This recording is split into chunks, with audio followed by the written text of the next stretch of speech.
floor is yours now.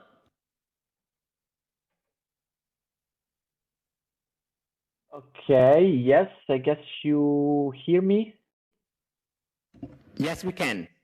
Can you also see me or not? Yes, we can.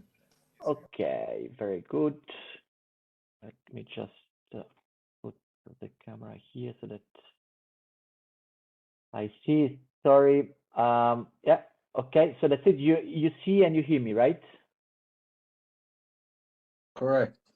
Okay, because I had some problems in the last few days. Okay. So welcome everybody. Good morning. And yeah, my name is Stefano Foglietta. I'm the current project officer of AI Sprint. I've been dealing in the last year or so with all the project monitoring and related administrative tasks. First of all, I'd like to thank Danilo, the Polyme team, and the whole AI Sprint consortium for organizing this event and for inviting me. I have the privilege of this introducing session, which is titled Unveiling AI's Transformative Power. And I have to discuss quickly about the implications of AI and cloud edge computing in the steering the course of the innovation and transformation, which is a bit challenging. I'll try to do my best. I will try to focus a bit on the vision and the overall strategy set out by the Commission in this technology area, cloud to edge computing continuum. Then I will briefly go through how this overall strategy has been translated into yearly work programs in the last few years. And in the end, I will briefly talk about how AI Sprint fits into this context, into this plan, and about the concrete results that have been obtained as they were spotted in the interim review and as I had the possibility to see in the produced deliverables. So just a small caveat, as AI is an important component, I've also tried to get help to prepare the speech by some very well-known large language models, which in the end, resulted in dedicated way more time than I needed to write down this little speech. I need to have things written down because I'm not that good at improvising, but again, in this case, the large language model was not that helpful due to the many adjustments you have to do. Maybe I'm not that good at prompting yet.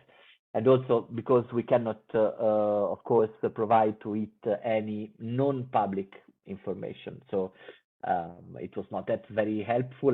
For example, when I tried to ask it to draft an engaging opening, it suggested this one. It's truly a transformative era where the raw power of AI combined with the nimbleness of cloud edge computing is reshaping industry, fostering creativity and unveiling potentials we had only once imagined. Which you see, it's nice, but still a bit very generic, and I don't find it very useful. So it didn't really work, at least not in the short time I had available. What I can say is that, in the rapidly evolving landscape of these technologies, AI, cloud, edge computing, it is becoming, these technologies are becoming pivotal, okay, in shaping new paradigms. And through this project, like AI Sprint and sister projects that were selected in the same course, I think that we can now claim to have implemented some interesting practical instances of these technologies, as you know, and as I have myself the occasion to see every day, basically. So now setting a bit the scene on the vision of the EC, on the EC view, on the implications of AI and cloud edge computing in steering the course of innovation and transformation. As you know, the Commission recognizes the transformative power of AI and cloud computing in general in pushing forward the innovation and facilitating comprehensive digital transformations across various sectors, especially the ones that are more interesting for the European Union. with the rapid growth of global data volume, there's something, I mean, there is a notable transition happening, as you all know. By 2025, it's anticipated that 80% of rail data will be processed closer to the user via edge computing. And this shift ensures that data is processed efficiently, laying the foundation for an energy efficient and trustworthy edge and cloud infrastructures. AI, on the one hand, with its ability to analyze, learn from data, and also to automate decision-making processes, when coupled with cloud edge computing, which ensures rapid, reliable, and efficient data processing near the data source, presents an immense potential in enhancing the operational efficiencies, also creating novel business models, and providing eventually innovative solutions to these complex challenges that you and we are all facing.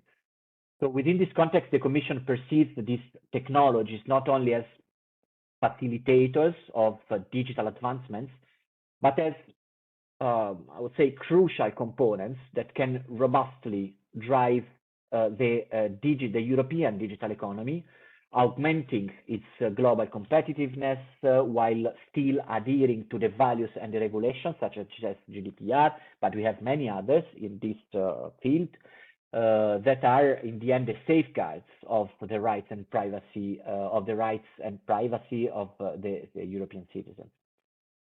So the Commission's ambition is anchored within the EU's digital decade objectives, as you know.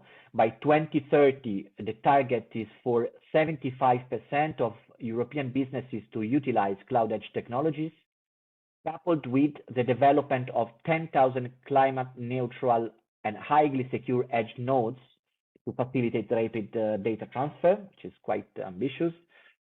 As part of this broader vision, several initiatives have been set into motion in the last few years and still going on, stemming from European data strategy, the digital strategy, the industrial strategy, and more. The focus remains not just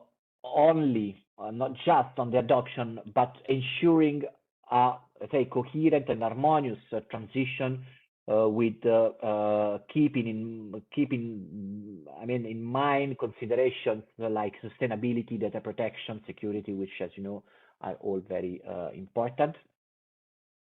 So digging a bit down now from the overall strategy and vision to the work program, as we are going to deep dive, we and you are going to deep dive in the intricacies of the AI and cloud computing continuum in today's event. What I would like to do is to frame my presentation, this little speech, let's say, within the broader objectives of our work programs in this field. The Horizon funding program, as you know, recognized early on the transformation of cloud computing. No longer is it merely about the elastic provisioning of virtual resources as it was before.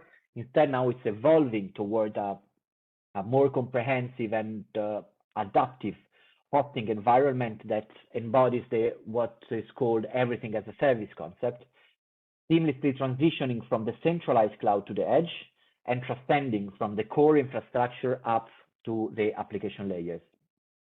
Now, focusing a bit on the work program topic under which AI Sprint has been selected, which is the one in 2020.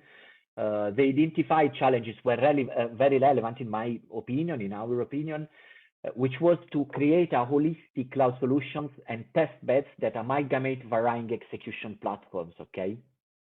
This is what is happening with this project and other similar projects, the most successful one, I would say. This form the bedrock for a ubiquitous computing continuum, which can swiftly respond to unpredictable data dynamics, while giving the application developers enhanced control over the network, computing, and data services. So as we progress, it becomes clear that addressing these multi-phase challenges would not only serve immediate needs, but would also be instrumental in shaping the future vision of what we call the next generation internet. So the AI Sprint, a bit more in particular, so narrowing down a little bit more, the project, while navigating, let's say, in this complex environment of AI and cloud edge computing, has made some, in my opinion, commendable and remarkable progresses towards the objectives outlined in the work program that I just explained. I think the project aspirations from developing a framework for AI and cloud applications developers to facilitating the seamless operation of AI application in the edge to cloud continuum align closely with the goals that were set in the work program. And then the project also built a robust framework combined with tools that emphasize resource efficiency, performance, data privacy, and security, two very important aspects that are very central in this project. And these all showcase, I guess, tangible results to the challenges that were set out in the work program. So I'm pretty proud about this. A bit more in detail, the practical contribution of the project in the field of AI and edge cloud edge computing. I'm going to list some key findings that were spotted in the review by the reviewers, so it's not me. I mean, it's more than me, okay? It's external independent reviewers. So the key achievements are in terms of technological developments. The project has certainly created some algorithms and models that are suitable for the cloud edge environment, offering potential utility for real-time analytics. In terms of framework, AI Sprint has provided a framework to assist AI developers aiming for a more streamlined design and deployment process across the edge to cloud continuum.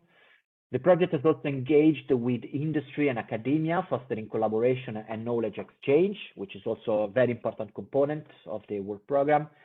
In terms of capacity building, AI Sprint organized a set of workshops, webinars, events, aiming at enhance the expertise of professionals in the evolving AI landscape. Also, the project's innovations have been tested in practical scenarios, gathering data and users' feedback, which is always very important, a use cases development to demonstrate and to validate the technology that has been designed and produced and developed. And then finally, I mean, last but not least, the engagement with standards. There has been some, and still there is some ongoing collaboration with standardization entities, which is a very difficult and complex path, as you all know better than me, but still this is a nice activity conducted by the project. I think that in the end, AI Sprint collectively have worked towards meeting its objectives and offering insights for subsequent projects in this area, which is something very important. So I mean, closing up a bit, I'm not going to expand too much on the next work program and what is happening next, because there will be a presentation of my colleague Luis Busquets, if I'm not mistaken. So he will be able certainly to explain this way better than me, as he's the one responsible for drafting the work program. There's just to say that this in 2024, there's no cloud computing continuum topic, as you have known, because the work program, the calls are already opened. This is not because it was not successful, or because it was, let's say, not, or because the Commission somehow decided not to invest in it anymore. On the contrary, the topics have been extremely successful and oversubscribed every single year. I mean, very well subscribed. The whole community working in Europe, the research and innovation community in these areas are participating to the course. So it's just a break. We have been investing in for 3 years in a row on these topics. Now there are other cloud-based topics, as the one will be presented later, but not exactly on this. Maybe there will be, next other topics in 2025. So yeah, I mean, wrapping up, I just would like to acknowledge the contributions of all those associated with the AI Sprint project, where the progress made really, I guess, reflects the collective efforts of many, as it is the case for all the successful projects, I have to say. So I would like to thank you for the commitment and for the continued work in this domain.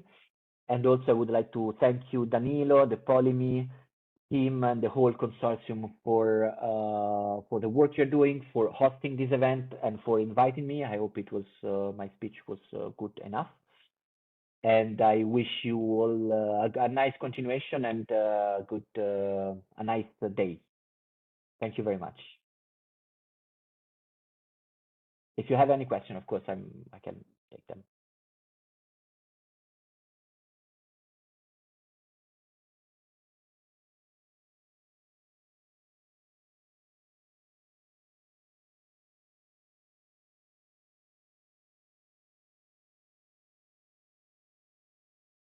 Hello?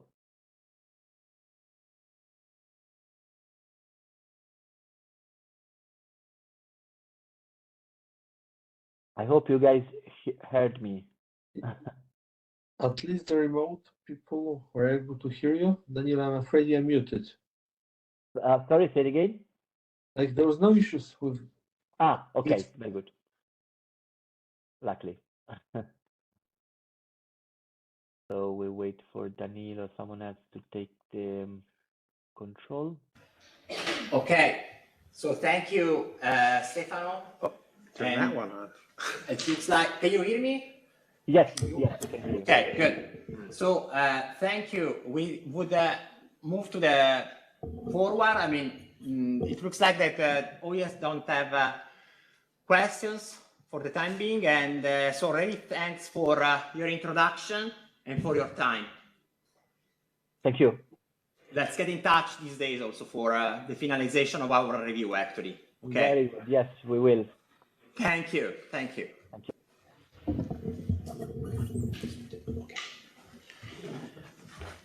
Okay, so sorry, but I have to stay seated because of the setting of the mics. I usually like to walk when I talk, but I mean, I will try to do my best. So thank you, and also welcome from my side. I'm excited to be here. I'm happy to see also some people online and to see some interest in our activities. Actually, when we started about 5 years ago writing the proposal, we were considering two main facts. On one side, there is a growing interest in AI, and I don't have to convince you about this. AI is in the news, ChatGPT kind of things are in the news almost every day. And then on the other side, there was a growth, a continuous growth on the IoT devices market. And actually, this kind of devices that we have now at the edge, we're getting higher and higher computing capacity in a way that really part of the application can be run in the edge, in the edge of the network. And actually today there is really a general consensus that the most innovative application will be developed running at the edge. And also Stefano has pointed out that this is because on one side we can have local computation improving the performance of the application. Today we will talk about augmented reality applications, and then in this kind of system you have a single frame from the environment needs to be processed in about 50 milliseconds to have a good user experience. So that's a very relevant thing. And moreover, and our tools also provide some support on that. We can, in edge system, we can also work under some temporary disconnectivity through the cloud. So these are the core characteristics of edge computing. But on the other side, we have really a lot of devices with heterogeneous capacities that need to be managed at runtime to adapt to changes in the environment. Because, for example, AI at the edge is also enabled by 5G networks, but in 5G network, we have also a high variability in performance in the bandwidth. And so we have really to manage also these these kind of fluctuations. Okay, let's move forward. Here, in iSpring, we are not just facing the issues of heterogeneous distributed systems, but we are focusing in AI applications, and designing, operating, and scaling AI application is usually a difficult task because AI is engineering hungry, is cloud hungry, and silicon hungry. So engineering hungry means that it's difficult to design AI application in general. That's an error, a trial and error process. There is a lack of expertise in the market. There are a plethora of framework, and AI designers usually try to jump from one framework to another to exploit the innovation that comes really from AI research. But then the expertise that one has, for example, in image recognition is not easy to be transferred to design, for example, natural language processing applications. So it's very focused on trial and error. And to be effective, today, the most of the applications are based on deep learning, deep neural network. This kind of network really requires a lot of huge data sets for achieving high accuracy.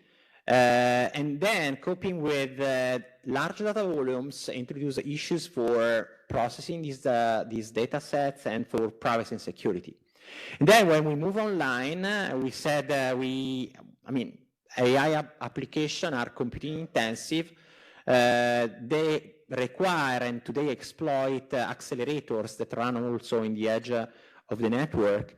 And there, really, the issues are to cope with changes in the environment and to manage efficiently the resources in terms of cost for the cloud backend, but for example, also in terms of energy for the devices that run at the edge of the network, because sometimes they really run on batteries. So reducing, trading off, there is an issue of trading off performance with energy consumption frequently. And while actually today everyone is concerned with the AI, the point is that the hardest part of AI is not AI when we consider a production system, because AI is just about 10% of the code that run in a complex computing continuum environment.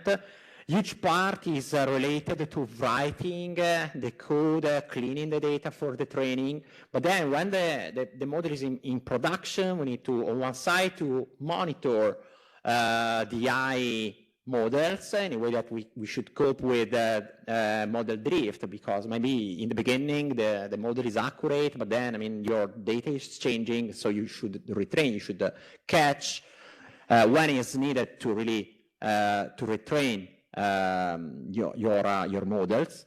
And on the other side, also managing the serving infrastructure is really challenging. For example, at Uber, just for the Uber Eats service pre-pandemic, their system was running 250,000 predictions per second, so which is scary, really, thinking to this kind of load that people really need to manage in production environment. And actually, given this interest in AI also, in real system, what happened is that the 85% of machine learning AI project usually fail. On one side, because they are really ambitious, because we are really trying to face difficult problems through AI. And on the other side, also because of the cost and the quality, because the quality means accuracy of the models, but also providing good performance for achieving good level of user experience. So our project started in this context, and our goal were to provide simplified programming models in a way that AI developer can really focus on just the code and on the core part of the AI application without coping with the different framework or the heterogeneity of the environment. We should support for also automated deployment and adaptation of the application whenever it is in production. We have a specific focus also on security. Our tools provide secure execution of application and data, even in an environment where the opponent have a root access to the underlying infrastructure. And then, given our aim on AI, we have some vertical blocks that focus on privacy and distributed training, federated learning, and network architecture search. In a way that we support also developer without AI expertise that just uploading a labeled data set obtain a state-of-the-art neural network that solves a specific task. So these are the set of user we support. We support developer that usually in computing continuum needs to design individual components manually and to cope with the parallelization of code in case performance are really matter. We support application manager that in reality, I mean, with standard tools, they really need to manually configure individual component, and that's usually crazy because of the many dependencies of the open source framework. We support also infrastructure and provider and CISOps because usually they have really simple auto-scaling solutions that are based on thresholds and they don't have advanced scheduling mechanism that try to optimize the costs or the energy consumption of running clusters. And finally, we also support the end user that on one hand they feed with their data, the model at a training stage or at the inference stage. So, I mean, our solution will be showcased for the sake of time, and I don't enter into details here, but this will, part of the tool that they are in this slide will be demonstrated, and we will see how we address the challenges to the our stakeholder. So what we are developing two main core tool chain. On one side, we have iSprint Studio that support the design of the AI application. The most of these tools will be demonstrated in the next session today. The application then can be automatically deployed through our infrastructure manager developed by University Politecnico of Valencia, which support the deployment on OpenStack private cloud, on any cloud provider that is compliant with the OpenStack API, and on many cloud provider like the usual suspects like Google, Azure, I mean this big player, but also many European cloud provider. And on the other side,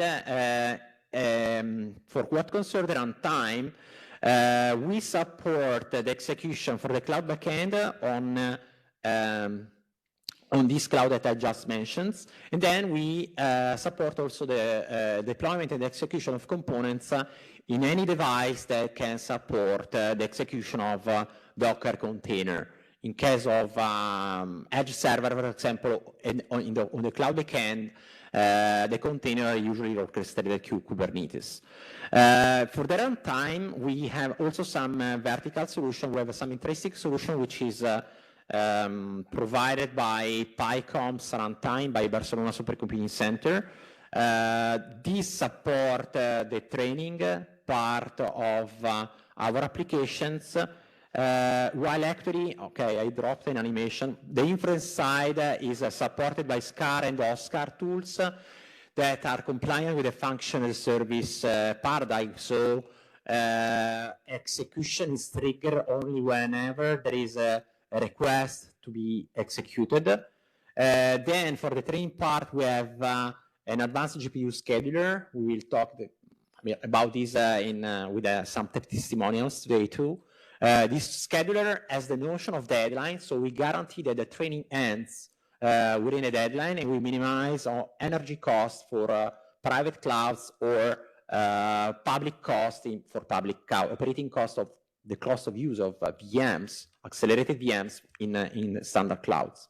Then we have Scone, which has been developed by our Technical University of Dresden partner. So that's the tool for the secure computing. So Scone are really allowed to automatically to Sconeify actually, so to automatically protect Docker containers that then run in trusted execution environments. And then another interesting tool is Krake, developed by Cloud Indeed, our cloud provider partner. And so Krake is an interesting tool that allows to migrate execution, usually for batch processing for the training part, from one data center to another whenever there are the energy condition changes. So for example, if in one side there is the availability of green energy sources, the application can be migrated there. And given the fact that today is mid-October and we have about the same temperature that we have end of August, you understand that green in AI is also a hot topic today in research, actually. That's where we are. We are really 2 months ahead of the end of our project. We are supporting the validation of our tool from the use cases. The next session will be really devoted to our use cases. These are the partner. Overall, we are 11 partners, 4 from academia. We have IDC that led our market analysis activities. We have Trust IT that is helping for dissemination and exploitation. Thank you all, really. Then we have Gregoire that is responsible with the Skylink for the use case on the farming. Then we have TTA analysis that is the use case devoted for maintenance and inspection application. And Barcelona Supercomputing Center is also responsible for the healthcare use case. Okay, so that's all. I don't know if you have any questions. Also remotely, we are 10 minutes later on the plan, but so no questions from the audience. Thanks, Danilo. Excellent presentation. Very interesting. No questions. Thank you. Okay, thank you. Open the mic. Yeah, maybe. Yeah, we move to the next. I think we can move to the next session. So I would like to come join the stage Giorgio Micheletti, Consulting Director at IDC, which will guide us, let's say, will shed some light on how the market is evolving in terms of artificial intelligence and edge and cloud computing as part of their research that they have performed into the AI Spring project. So, Giorgio, the floor is yours. Thank you. Thank you, Nicolò, and thank you everyone for being here today. Many thanks, Danilo, as well for your introduction. So let's say very briefly, I wasn't involved directly in this project. I'm sitting here on behalf of a colleague, but IDC, as Danilo showed you, is one of the latest slides. IDC is part of the consortium of this project. And precisely, yes, we have provided the background analysis of the market of the different technologies involved in the CAI, so cloud, edge, and IoT, but specifically also on AI. What I'm going to provide you today is a summary, or actually a summary of the summary of what we've done during the project. And I'm going to repeat some of the concepts that probably have been already introduced not only by Danilo, but also by Stefano Foglietta from the European Commission before. These are part of the activities that IDC has done. And by the way, IDC stands for International Data Corporation. Well, so we do market research and analysis on different technologies in different markets across the world. The numbers that you see here are from different researches that we've done, and they are all referring to Europe and EU 27. So first, let me sit down here. Just I hope you can hear me. So the first slide that I wanted to present you is an overview of the total revenue generated by the three technologies that we are talking about today, or in the CEI continuum, so cloud, edge, and IoT. So you see that clearly cloud and IoT are having the lion's share of the market. Oh yes, yes, having the lion's share of the market, whereas I'm not getting into the numbers, you can read the numbers yourself, but the main concept here is that in Europe, these are numbers referring to Western and Central and Eastern Europe, so basically EU27.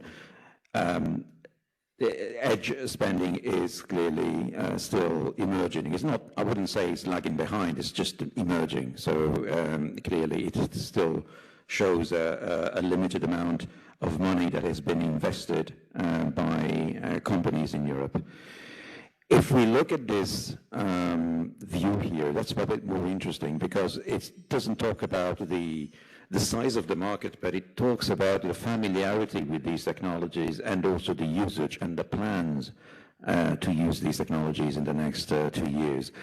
And again, if you look at the left-hand side of this slide, so if you look at the familiarity, so basically the question is, do you know, how familiar are you with this technology? But mainly it means, do you know the technology? Do you know what it is? Do you know how it is used for?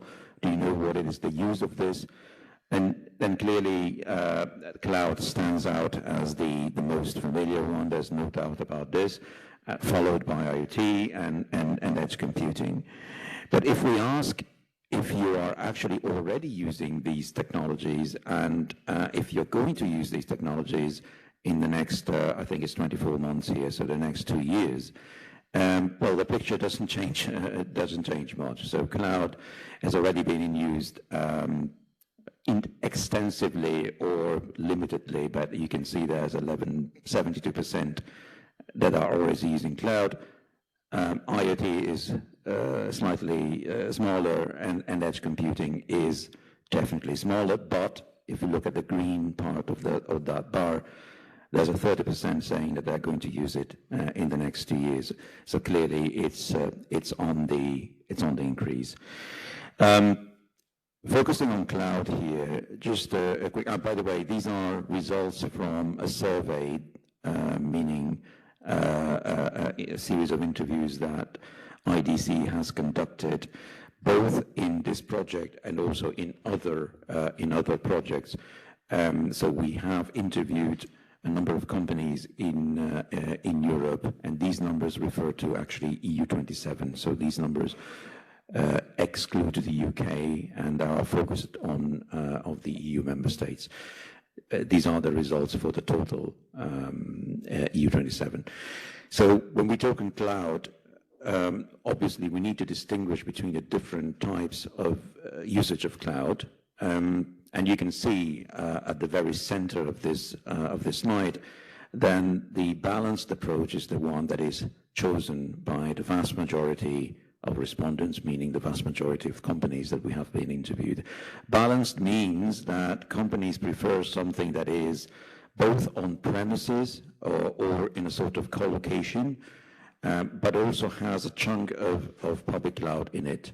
Now, I think you will teach me. I'm not an expert in this field, but basically on-premises means that the company has its own servers and runs the cloud inside. And co-location, the company owns these servers, but the servers are physically located somewhere else. And then clearly public cloud is the extreme. Public cloud is Microsoft Azure and Amazon Web Services and so on. So it's totally outsourced in a sense. Now, clearly the total public cloud solutions, though you see this on your right-hand side, or the total on-premises solutions on the left-hand side are not considered the most advantageous solution for the companies. How long do I have, Danilo? Is this? Do I still have time for this? Or yeah, I do have the time. So okay, I'm going on talking about cloud adoption here, and usage and plans. So essentially, this is something that I've already presented before, but there is an interesting split that I wanted to present to you. If you look at on the left of this slide, you see the usage and plans, but by different industries, so vertical markets, as we call it in IDC. So you see agricultural, energy, healthcare, manufacturing, transport, and honestly, it is not surprising at all that a sector like manufacturing is clearly leading the current usage or the extensive usage of cloud, followed by sectors like energy and transport. If you look at agriculture is still lagging behind. Well, that's normal, but in AI Sprint, I think we touched upon and talked about things like precision agriculture. So agriculture is moving forward and is actually emerging. And if you look at the green part of that bar, is also it's also there to increase in the next 2 years. The right-hand side of this slide shows another type of split. Shows a split by company sizes. So the organizations that we have interviewed, and we have divided the results based on the size of the number of employees of the companies. And again, no surprises here. Big companies or large companies with more than 1,000 employees are the heaviest users of cloud. The smaller the companies, the lowest the use of clouds. This means that actions like the ones that the European Commission is putting in place to help SMEs, small and medium enterprises, are more and more necessary, or are still necessary. This was about cloud. I'm going to spend a few words and a few slides on the edge market. Then I'll move to AI a bit. You let me know if I still have time or not. I don't want to create issues on the agenda. But essentially, very briefly here, we have already seen some numbers about AI, I think, in the previous slides. This is about edge computing. On the right hand of this slide, you see that these are numbers in Europe that are expressed in US dollars. You see that we're talking 33 billion. 33 billion is believe me, is a big amount of money. So it's an interesting market. But what is even more interesting is the size of the share of this market that is related to enterprise edge spending. So you see that for cloud services, you've got 23%, and you've got already, and it's interesting, 12% for artificial intelligence. These are estimates at the year 2026. In my opinion, are underestimated. This is probably going to be, this is our estimate now, but probably if we did the same exercise, or now, I mean, this was done probably last year, but if we repeated the exercise at the end of this year or beginning of next year, this percentage will probably go up. Same slides that I presented before when it comes to edge. So again, adoption, the usage now, and the plans to use in the next 2 years. You see here the full pictures already split by the different vertical markets or sectors and the employee and the company size. Again, no big differences with what we've seen in cloud, apart from the fact that the numbers of usage are smaller, because clearly we are talking a technology that is still emerging. And again, manufacturing is quite well placed, but there are sectors like healthcare that are defending themselves pretty well. And agriculture, again, it's small, but it's going to increase pretty fast in the next couple of years. So these are sectors that need to be taken into consideration and need to be certainly watched carefully going forward. Same situation for the company sizes. Although we have to say that if you look at the mid-sized companies here, or also the companies between 100 and less than 500 employees, there is a level of already usage that is not significant, but it's there, right? And this is promising for the future. Clearly, edge computing provides advantages to small and medium enterprises. So let me think. Right, so maybe a couple of words on the use cases, but I don't want to get into this. This is a bit too complicated, but I wanted to present something more specific on agriculture, energy, and healthcare. These are sectors that have been carefully considered by AI Spring, so by our project. And what I wanted to say is that you have here a list of what we call use cases. So this is a specific usage of a specific technology in a specific sector. So what we do here and what we've done as an exercise for AI Spring is that we have taken a huge list of potential use cases, so the specific usage of technologies. We have divided and assigned it to different industry sectors, and then we have asked what are the one in use now or in planned to be used in the next 2 years. You see the results here, and the attention that I wanted to bring to you is the fact that use cases like, for example, asset monitoring and maintenance, and asset location tracking, for example, for the energy cases, or asset tracking, hospital asset tracking for healthcare use cases. These are among the most significant and the most in use along the three sectors. So therefore, the CEI continuum is all the more relevant. So we're talking something that is clearly there and is relevant.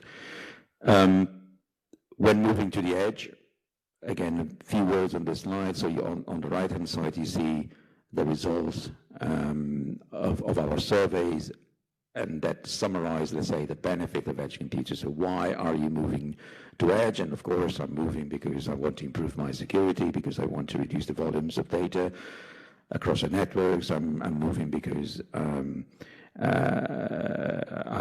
not relying too much on the connectivity. I have low latencies and so on. But if we translate these responses, let's say, into actual benefits for the organizations, right? So you see on the left-hand side that there are different cases as to why companies are moving to the edge computing. And I think the last bullet point and the last three bullet points are interesting. So when the UK use cases, so the slides that I presented before, they have or require low latency or ultra low latencies.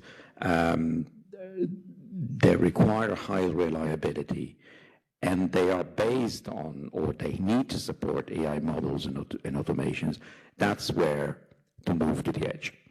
And I want to use this consideration to move to the next slide, because this is a few words that I want to spend on AI. AI, well, I'm not getting into the technical details. I think Danilo has already presented this. I just wanted to give you an overview and a few more details of a number that you have already seen in the previous slides. So this is the current estimates of the AI market in Europe and worldwide. So you can see, if you look at the right-hand side, then clearly EMEA in this case, so that's Europe and Middle East and Africa, but EMEA is 90% basically Europe. EMEA is still lagging behind North American, Latin American. But when we say America again, is North America, and when we say North America again, is the United States. So the situation in Europe is still the one of the laggards, but we are catching up quite fast. And if you look at the right-hand side, so these are numbers for Europe only.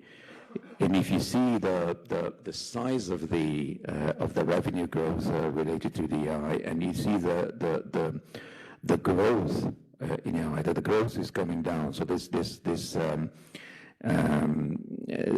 thick and line that you see is that the growth has started at almost 50%, and it's now year on year around 30%. Now it seems that it's going down. It doesn't mean that it's decreasing. It's increasing, but it's increasing less fast than before. But it's still increasing super fast, because 30% increase is a hell of a lot. So the situation, this is also a sign that the market is becoming not mature, but it's sort of stabilizing. I think I'm almost finished. I just wanted to show you maybe this final slide on the usage of AI and some trends that we have for the near future. If you see the preferences of AI capability by companies, so we have the possibility of and it's the one that is the highest score here, the possibility of passively consuming AI through AI features that are already embedded in standard softwares. And of course, this is the solutions that at the moment everyone, or the large majority of companies, prefer or seem to prefer, because it's there. Clearly, there are also the possibility of building and customizing their AI models, but this is more difficult and more costly, so a smaller amount of companies are producing this. And there is also the possibility of buying specific softwares.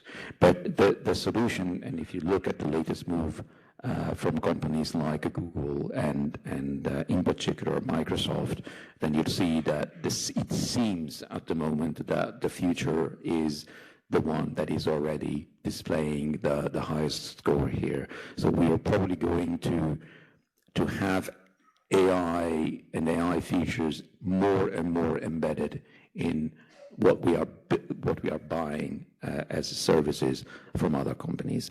And I think with this slide, I wanted to, well, this is some of the advantages and disadvantages of the critical computing, but I think I'd like to stop here because I don't want to bore anyone more, but I remain here for any questions you may have, and I think we will have the chance to speak also in the afternoon. Thank you.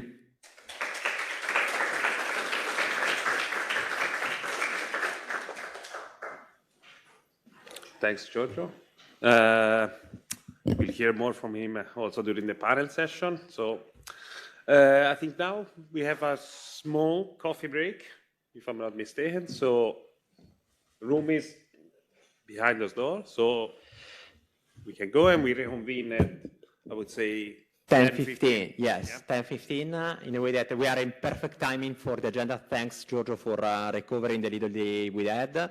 And yeah, we will raise questions to you for sure during the panel session. Thank you. So I think we can start again with the next session. So we have Enrico Abatedaga from Skyling, Michael Klozinski from TTA Analysis, and I'd like also to join the stage Davide Cirillo from Barcelona Supercomputing, which is probably still on the coffee break. But anyhow, so the next session will be all about the 3 use cases that the AI Sprint project had developed during the year. So personalized healthcare, farming 4.0, and inspection and maintenance. So we'll hear from them, you know, what's the impact mean in 3 real case scenarios. So over to you guys. Okay, so good morning. I will present together with Florin our use case for the farming, adaptive farming use case. So our use case has to do about optimizing the treatment in vineyards. Today, farmers treat vineyards several times during the season, and the tractors tune the amount of pesticides based on the position of the truck. So they use GPS and some predefined rules to tune the amount of pesticides.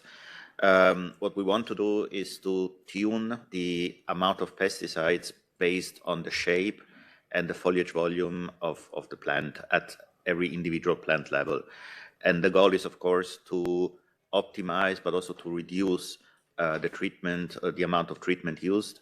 And our estimate or our goal was to reduce the treatment by 30%. And based on the results we have now, we actually will exceed this goal. Very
Okay.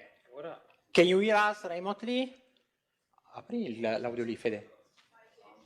Stefano says sounds on. Sounds on? Okay, yeah. Thank you, Amta. Okay, sorry for so the recording. Let's see if it's still running. Yes, yeah. Recording. Okay, we see each other. So we share. Okay, good. So we go back. That's open. Okay, thank you. Okay, so very briefly, the project procedure. So we built a first prototype of the smart farming device that we used last year to collect data, and then we plugged it together with the canvas of the tractor, and this summer we tested the results. So we had a virtual spraying session in the sense that we didn't spray plants, we sprayed the street next to the plants because we didn't want to damage, of course, the plants. But the results were very good, and Florin will tell you more about that. And in parallel, we used the data we collected from the vineyard to estimate the crop amounts of the volume and the weight of the grapes that we will get out of the vineyard. And we are also working on a model for disease detection. This last part is very difficult because, of course, farmers don't want diseases in their vineyard, but AI people want a lot of diseases, so we can label data, and we are in this conflict. So we don't have enough data to really have a good model, but we are at least setting up the infrastructure and the software for it. This is very briefly the architecture of our smart farming device. So on the left side, you see the edge device, which runs on the tractor itself. It's connected to several cameras, and we detect the images, and in real time, we detect the volume of the plants, and we activate the sprayers.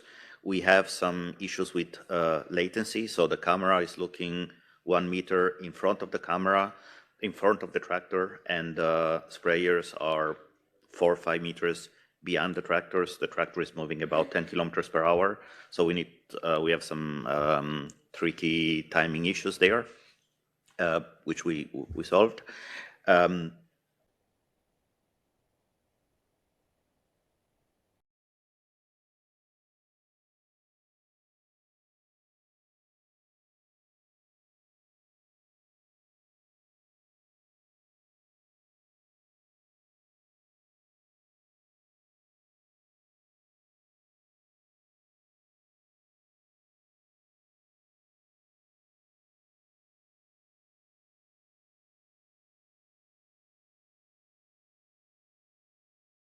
Based on the situation.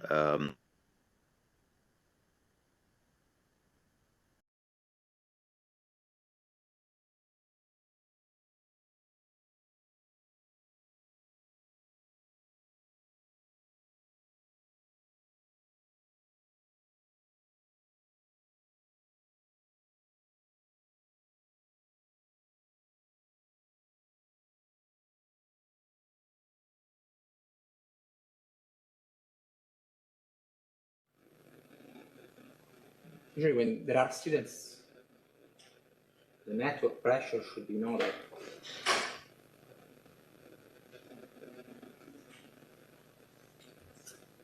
He's online now, right? Again? Okay. Okay, thank you. And sorry again for the issue. Okay, thank you. Now in here you can see our hardware setup for the field test and for the data collection. So we have a setup of 3 cameras that analyze both colored images and depth maps, together with a very precise GPS that we mounted on the tractor that collects data, very precise data that we can later use to we used to train our models and then test the use case itself. Our first task was the volume estimation of the plants. So for this, we used the depth information that we collected. We set up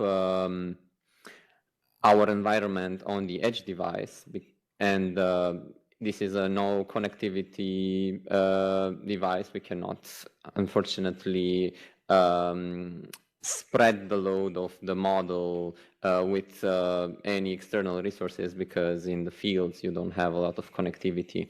But what we do is, like, we primed a precise agricultural sprayer that can see the precise volume that it should spray at different levels in ways that we can send this information, and we can have high precision actuators that can spray those amounts. This technology is still emerging, and we are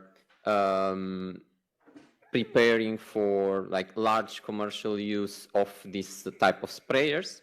And we also adjusted our system to accommodate classical sprayers in terms of finding the minimum amount of pesticides that we can spray, and also avoiding gaps in the canopy, so that we make sure that we do not miss anything. And this is a very time-critical component, where we have to have very precise constraints, where we also update the speed in real time, and we compute everything so that we can give the feedback to the tractor.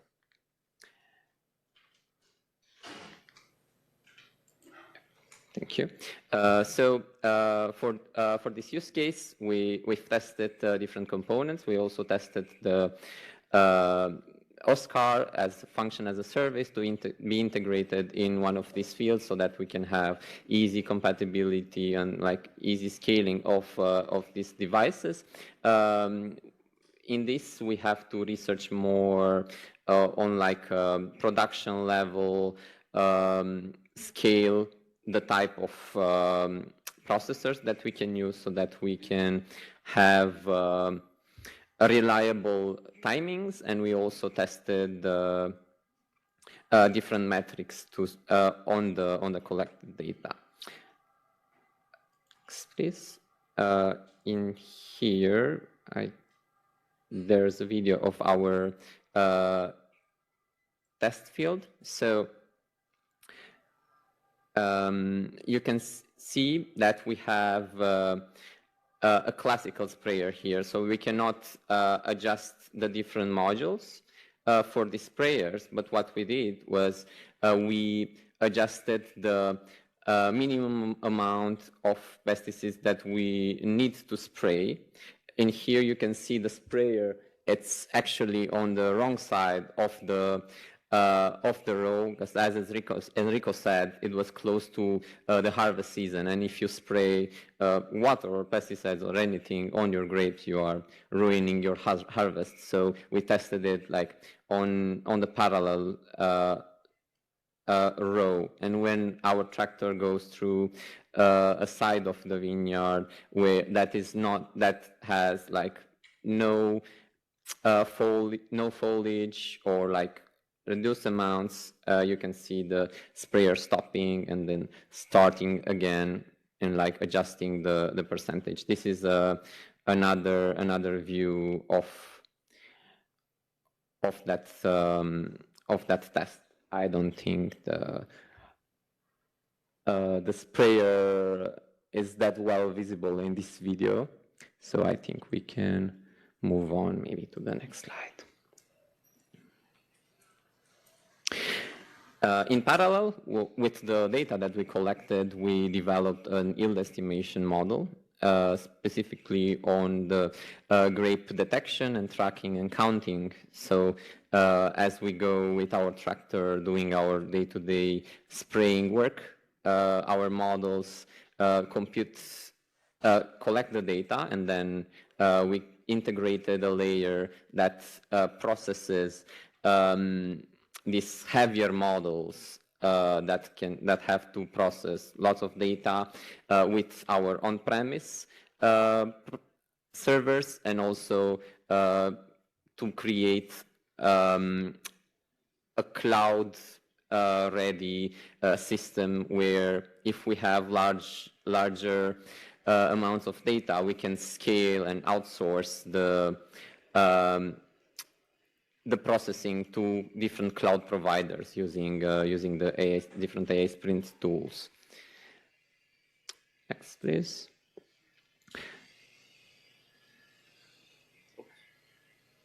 It's okay?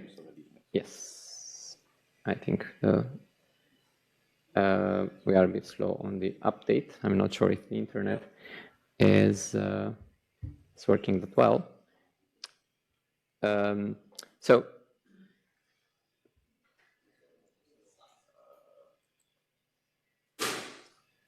Do you see that? are we still connected to the internet? You can see the presentation online? Okay, perfect.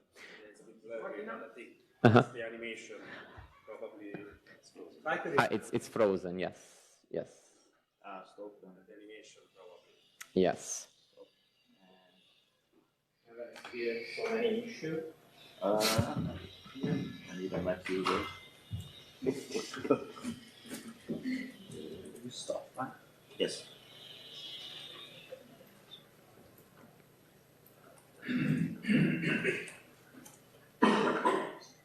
Cosa on live?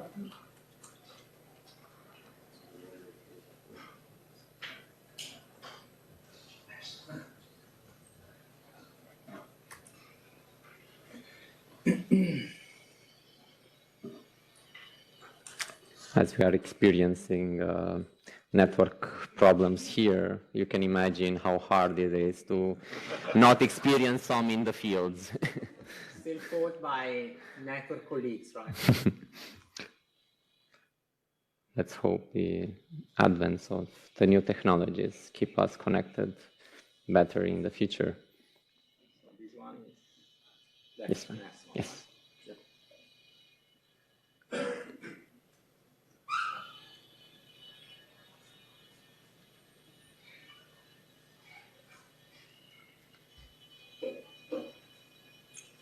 Okay.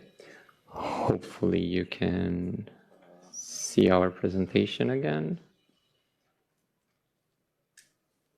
Okay, yes. Yes, thank you.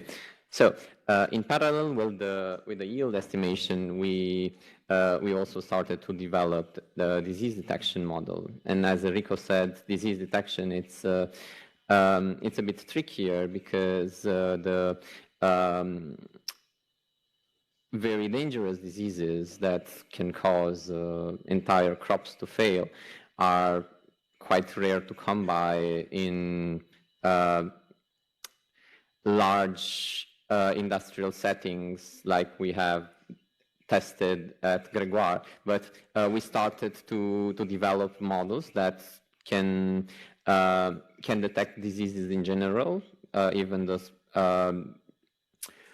let's say not so dangerous kinds, and also we've tried to actually collect some data from older vineyards in like different parts where we can find some accurate disease representation, and again processed mainly on the barn level or at the cloud level. This data is not critical to know in the field, and with that we are mapping the GPS location of the diseases for farmers to maybe do targeted treatments for the parts of the vineyards that may have this disease. So we can also try to save resources and time of the farmers in that aspect. Next, please.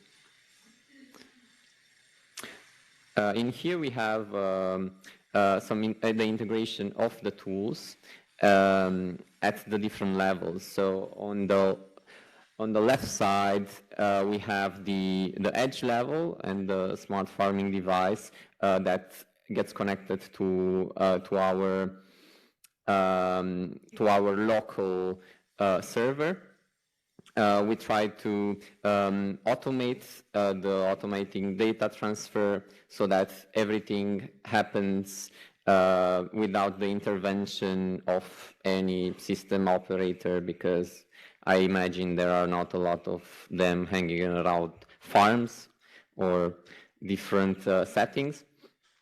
And we try to apply the AI Sprint design tools in a way that we can have a seamless connection and distribution of the resources from the local server to the cloud.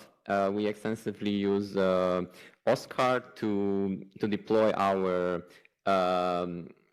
models integrated with Docker containers, and with the leverage of the infrastructure manager, we try to give the farmers solutions that can be adapted to their economical needs as well, because when a cloud provider decides to raise prices, they are not stuck with an infrastructure that costed a few tens of thousands, and it will cost that every month for them just to run, and it will create economic distress for the farmer themselves. And we also use the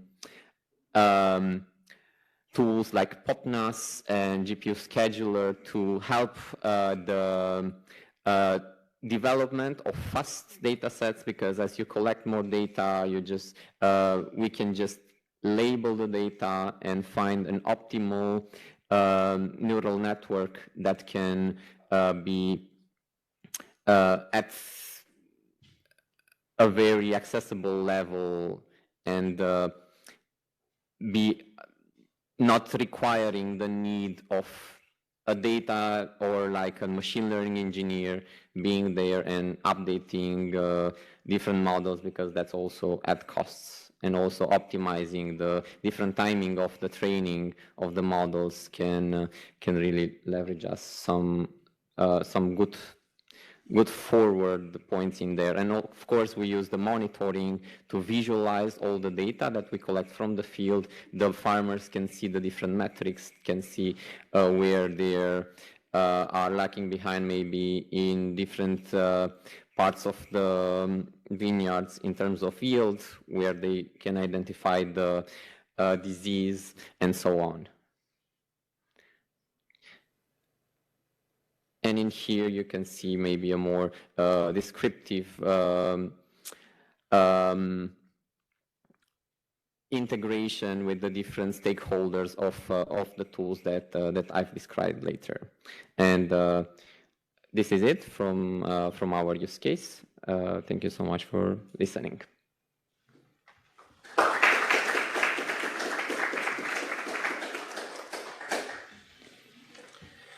You have a question? Oh, please, any questions? Hi, thank you for your intervention. Just a question, which is I'm trying to connect to Giorgio Micheletti introduction today, which says that agricultural field is the one which is kind of catching up. I would not say lagging behind, but at least catching up on this field. It looks from your use case that solutions are there. Also, I would say that the need is there. What is, in your opinion, hindering or slowing down in this specific field the adoptions of solutions like the one you are proposing? I would say, in terms of educating the industry developers of the tools, and also the farmers, we can really create a great space of development in the agricultural space, because as we started with our project with our partner Gregoire, while discussing and like working on the different components, they realized so many use cases that they can take maybe outside of the contexts that we worked on, maybe not in the yield or disease detection, but apply it to all things that can be automated, and can improve productivity of their products. And with projects like AI Sprint that can offer this framework of open source technologies and leveraging cloud agnostic solution, farmers will be more and more inclined to be the early adopters in the space, and I'm definitely sure they will catch up with the rest of the industry in the following years. Thank you for the question. Actually, sorry, because you said what's hindering, and I think now the situation is actually pushing, because the climate change is really forcing farmers to do things in a different way. And I think farmers now are really catching up, as you said. So nothing is hindering, actually. There is a lot of push and or pull from the farmers in this direction. Maybe just a lack of knowledge, but that's catching up with us. Thank you.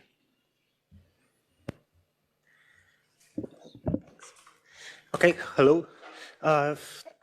My name is Michał Kłosiński. I'm architect at TTA, working on our use case with iSprint. So yeah, I'd like to start with a short introduction of what our use case is all about. To do that, maybe I will start with extremely brief history. I mean, we as TTA, before AirFusion, we were building a software for automated analysis of the images from the mostly wind turbines, but also having in mind different verticals, like different types of infrastructure, industrial infrastructure that requires some kind of inspection. And our software was able to process batch of data, images, find the damages, locate them on the images, and prepare some initial assessment of what's happening on the wind farm. But it was batch-oriented processing. So that, well, maybe to the details I will go in a second, but the goal and the direction we are going with the software together with AI Sprint project is to change the way we are processing the data to something more real-time, let's say, maybe not fully real-time, but close to real-time, simultaneous collection and processing of the data, and sending that further to the cloud once we do the processing. In order to do that, we are using a number of components from AI Sprint. There's a short overview. Okay, we have a map of all the components that AI Sprint is providing.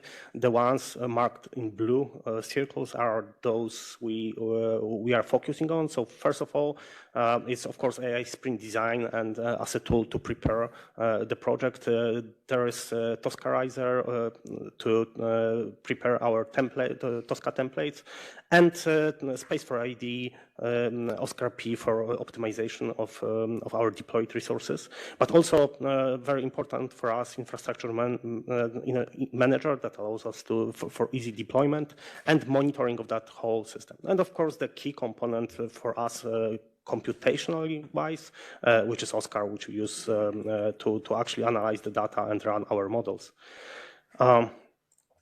So coming back to the change that we are going for is, again, the process I mentioned. So we have the data capture that is happening in the field. There's a drone or UAV flying and collecting the data or taking pictures. Then there's an operator who was supposed to verify if the data is correct. After collecting all the data, the SD card was pushed into a laptop somewhere and uploaded to the cloud, to the asset management system, which was sending that to the cloud, to our system to analyze the data. And finally, analyst was taking all that information and prepared the report. What we want to do, even though the process maybe looks a bit similar on the lower line of the diagram, the approach is a bit different. We have operators still who's running the drone, but once we take a picture, we automatically analyze the quality of the image in case we have low quality images, like maybe overexposed or an other issue with the image. We want to have a quick feedback to the operator and maybe try another attempt. Then we have blade part detection. It's, well, there are two ways of using information about the blade. First of all, asset management system use that, but the reason we put that on the drone is that for autonomous flight mode, we might use the model like this to do something that's called loop closure. So simply confirming the drone that the position it thinks it is actual the position. Then we send the pictures to the edge device, so it might be laptop, it might be edge server, depends on the setup, and we do the processing. We do the clearinghouse / damage detection. So we basically find the bounding boxes on the images where we think there might be damages on the blade for further analysis. So when there's no damage on the blade, we don't need to process that further at this point. If there are some bounding boxes found, then we'll send that to the cloud for the downstream processing and actual identification of the damage and assessing the severity of the damage. And finally, still there's some asset management and some analysts who will be looking at it, but this pipeline is online. I mean, every single image we take goes through the pipeline immediately, as long as we have the connectivity. This is the architecture. It's, well, first of all, we have the UAV / drone, where we have our flight controller, flight stack. Not that important. I mean, we need it. We communicate with it, but it's not that crucial from the project perspective. There's dedicated protocol to communicate with that. We have our ROS nodes. So ROS stands for Robotic Operating System. It's a set of tools that is quite handy to use on the drone.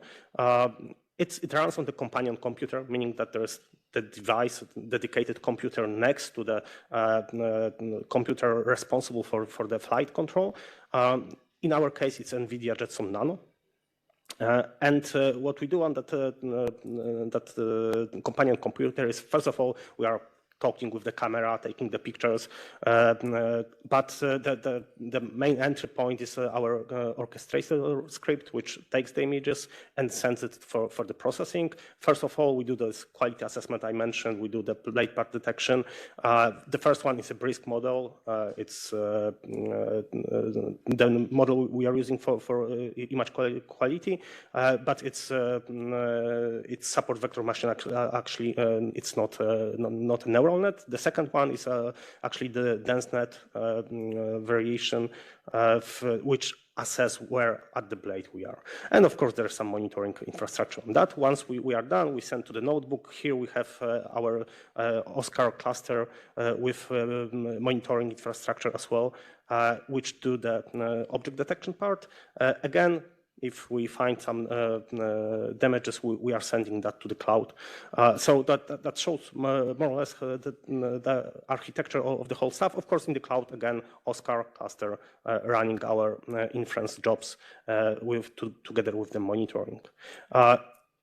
Trying to compare one with another, I mean, the process with our location of the components, on the top we see again this pipeline, this process. The green ones are our containers or our modules that we run. And below we have those architectural, let's say, boxes.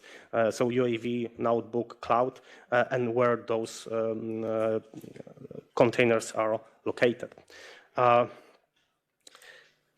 Now, okay, the code snippet. I don't want to go into technical details and explain how we code things, but I wanted to put this one because it allows me to do the short pause and explain a bit why AI Sprint and how we are actually using it. You can notice that there are some annotations on top of our main function, and we also have some adjustments to the path processing in order to find files provided by the Oscar. But in the end, the amount of changes related to our code was very, very limited. Excuse me. And So with very limited amount of code changes, we get quite a lot of features out of the framework itself. First of all, out-of-the-box monitoring, it's quite important for us. It goes through multiple, it's located on the edge. We send some information from our IoT device, so the drone, we have monitoring in the cloud. We can compare all that data, monitor what's happening. We do have some thresholds. I mean, this particular case, we have a threshold for 10 seconds processing. It's the last component that I showed, severity assessment. But on the drone, we are observing rather 2 seconds latency. I mean, it's related to the cycle of taking pictures. We are taking picture every 2-3 seconds. So we'd like to process the models, to process the images within that time frame to be ready to process the next image. So in the cloud for the last processing, we are not that focused on this real-time processing. We just want to have the whole batch of the images being processed quickly, meaning few minutes after the whole processing. We'd like to know what's the general state of the wind turbine that we are analyzing. So we do have monitoring. We do have some quality constraints in here, but we also get the possibility to optimize our resources, so the performance models, and also what we get from AI Sprint is the fact that we can easily move from the cloud to the on-premise processing, for example. Of course, there's more features of the AI Sprint, but in general, what I wanted to emphasize in here is that, well, for a very limited development cost, we get a lot of benefits out quickly. Let's go through some demo. Well, you need to realize it's not that easy to show what is actually happening. I tried to do that somehow. So first of all, let's see the drone itself. It was actually built for this particular project. It will be actually a compilation of a few tests. What you can notice, we are not really flying at the wind turbine in those tests, but we do actual inspection because we are asked to do some report on the state of this chimney of the heating plant in one of the cities in Poland. So we use that opportunity to check the pipeline. Since we already have the AI models ready for the wind turbines, we don't need to really test them. But we had to test the quality model, which is quite generic. It's not specific to the wind turbines. So chimney was doing pretty well, good job for us. Also, we tested different cameras on this opportunity and had a chance to test the whole pipeline, starting from the drone, finishing in the cloud. Now, what we can see is what is actually happening on the drone. You won't probably see that much, but simply there are logs of our quality models and blade part detection. So it provides some basic information. We don't have like a graphic interface for what is happening on the drone, but then it sends the data to our cluster on our edge device, so notebook, and we have the Oscar interface in here that we can have a look at. So there are object detection jobs. Once they are completed, it's being sent to the cloud for downstream processing. And in here we have a view on the cloud Oscar cluster, when we have two models, one for damage classification, second one for severity assessment. As we will see in a second, again, the logs are probably not that readable, but there are some JSON information about every file when we list that information. I will show that close-up, let's say, in a second, how does it look like. So we basically use the components of AI Sprint to do the processing and to monitor what is actually happening on every step of that. Yeah, right now we are trying to show the information about damages that were found. I will show the detail in a sec. So those two models actually are very similar. I mean, they are trained to detect a bit different features. One is what kind of damage. Second one, how bad is the damage. But in terms of architecture, for example, they are very similar. We have also a look at mean IO, where I mean, that the Oscar works with mean.io to get the data and to return the data after processing. So we also have an example of the file that was generated. We will open that probably in a sec and see that there are some JSON annotations there stored. And that's it for the video. So let's go and have a look. 1 second. Okay, so that's the blade. The tip of the blade, actually, it's a pretty old turbine. As you can see, it has a lot of interesting things. I chose this one because of that, to see. I mean, if we were looking at the new blade, then probably you wouldn't see that much interesting stuff. But let's see how does it look in the bad case. I mean, it's not very bad because there are no high severity things, but still a lot of things happening. So at the start of our processing, we get the basic information about the image. So we simply took a shot. It has some resolution and some hash identifying the image, but that's it. And of course, that's happening on the drone. Then the next step is quality assessment, as we mentioned. Quality 71 is actually somewhere on the edge of what we consider being good quality, but it's still good enough for processing. And then the third piece of processing happening on the drone is blade part detection. It's what we are running right now is just very generic model that tells you whether you are on the tip, at the hub, or in the center of the blade. Those models could be a bit more informative if we need to. It depends also a bit on metadata that we are collecting, so like distance from the blade, what kind of focal length we have at the camera. So it might be a bit more complex. For sake of testing, this is good enough for us. So that's what's happening in the drone now. We are sending all the stuff to the edge server, and in here we get the object detection. As you can see, we have the bounding boxes to illustrate. So those are all the damages potential damages that we actually annotated with the locations in the JSON file on the left. Then we go to the cloud with, maybe what is important. I mean, at this part, the problem multiplies. I mean, we have one image at the start, but every bounding box will result in the specific image to be processed by the downstream model, meaning we do some cropping, sometimes some pre-processing of those crops, and based on only those crops, we are assessing the damage. It's mostly to increase the resolution, I mean, so we don't need to downsize the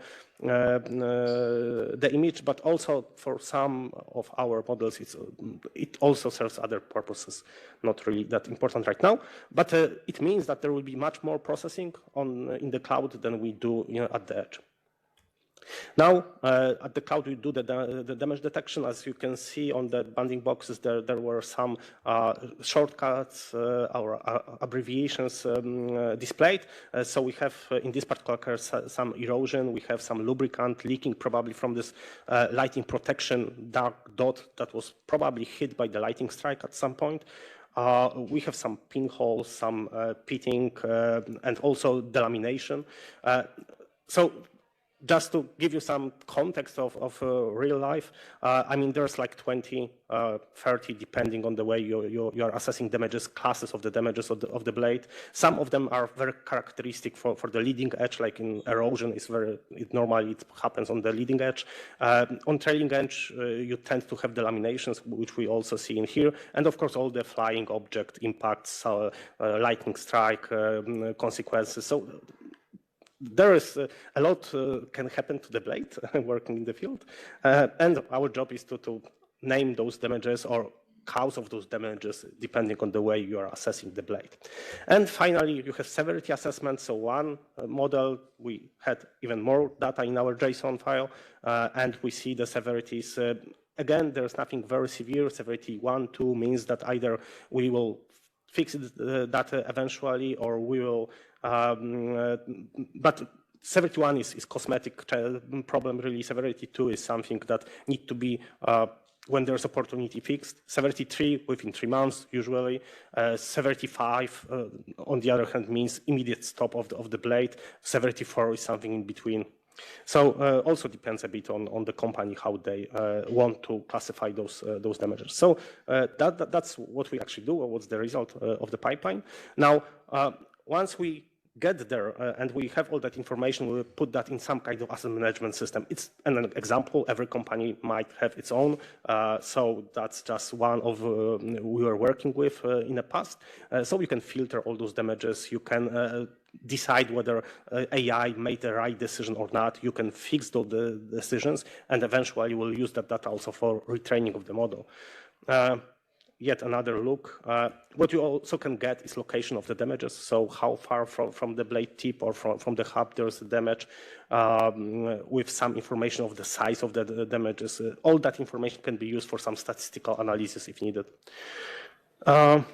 And then at the end, there is a report, so some generic stuff like where it's located on the blade, some details like close up to the damage, and some also measurement of how big it is. So you get many pages of reports like this with every single defect being described. And yes, so that's it. Once we have a report, our job is done. So thank you. If there are any questions, I'm happy to answer.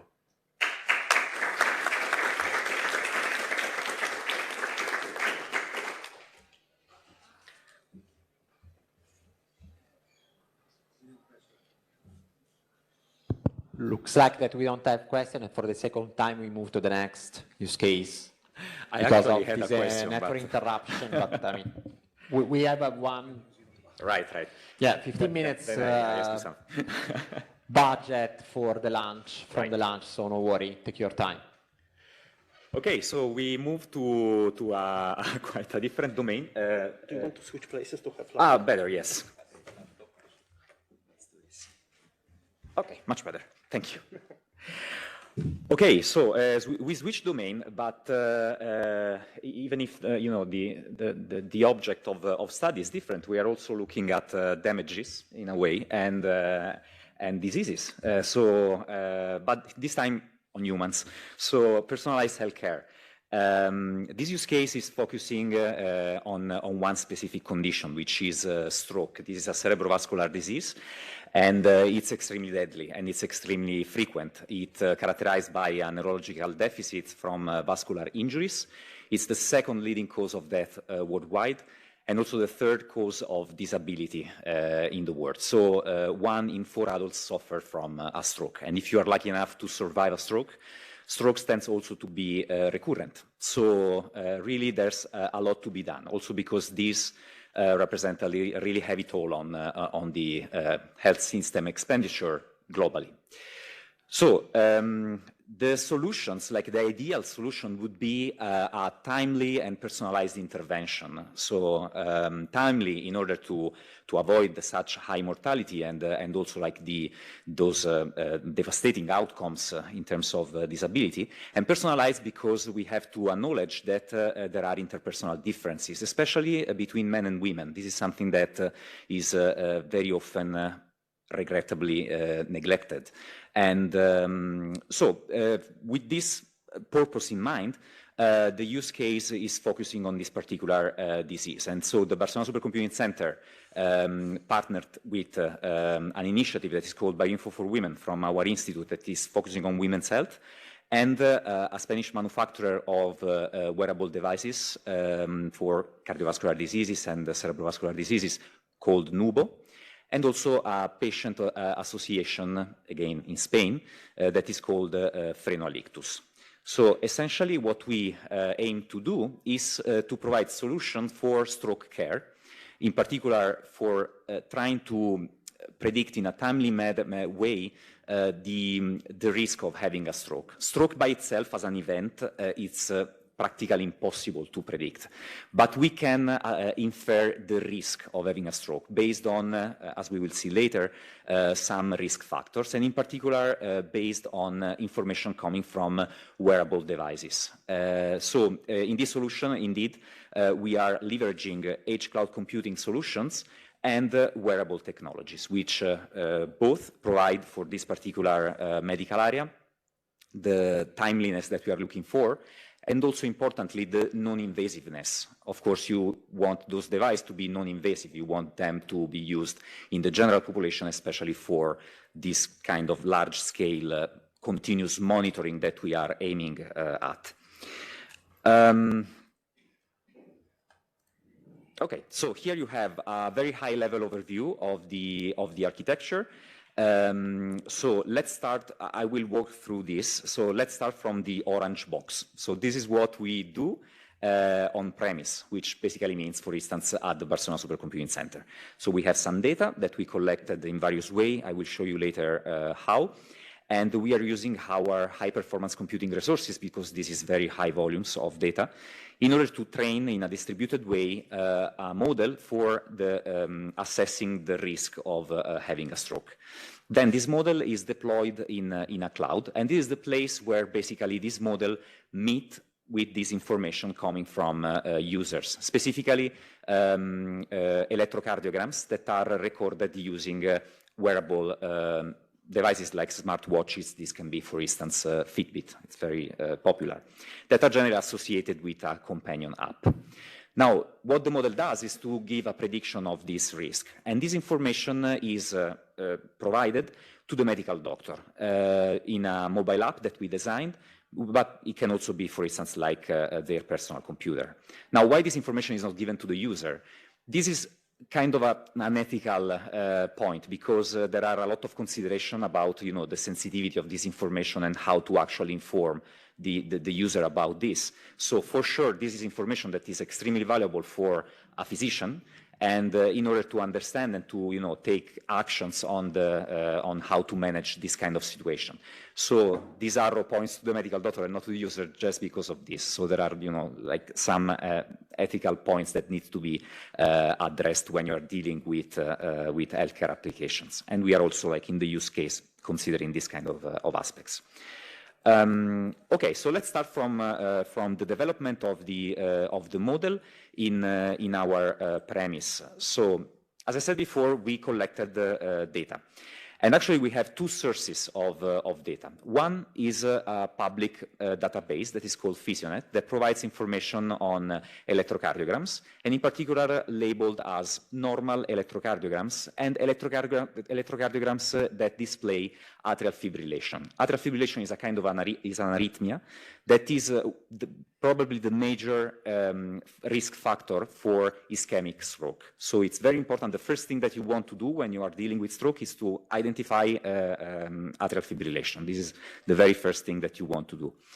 The second block of data has been collected by running a series of monitoring campaigns through a very large pilot study throughout the years of AI Sprint.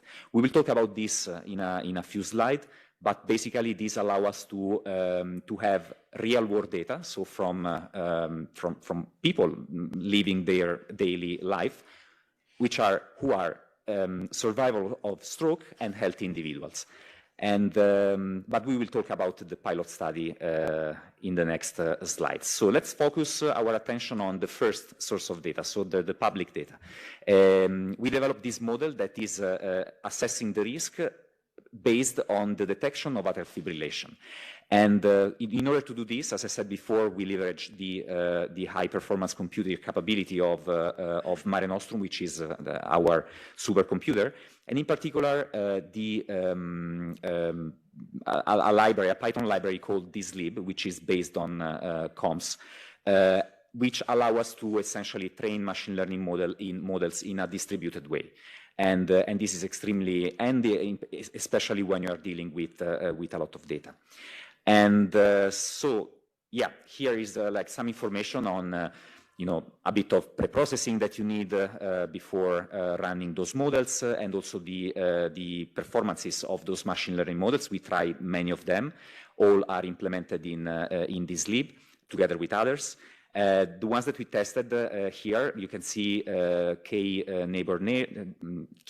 nearest neighbors, cascade support vector machine, random forest, convolutional neural network, and the best one, at least the one that gave the best performance, which, by the way, it's comparable with the state of the art in this particular field, is convolutional neural networks. And we are very proud of this. Actually, we're working on on a manuscript for try to publish this very interesting result. So the models then is able to identify atrial fibrillation and based on this assign a risk. Of course, if you find atrial fibrillation, this is the highest risk. And once we have this model trained and tested properly, we are deploying this in a cloud, specifically in Valencia at UPV, where we can harness the power of Oscar in order to have inference on demand for this model. Through an app that we develop, we can interrogate the server in order to provide those predictions, and the actual electrocardiograms in this context come from Fitbit specifically. So we tested all this using Fitbit. So which means that we connect to the Google Cloud with consent of the user, of course, and we download the ECG, and we basically predict the presence of atrial fibrillation in this signal and display this in the app. So I can show you this with a demo that is basically divided into two parts. You can see here the first one.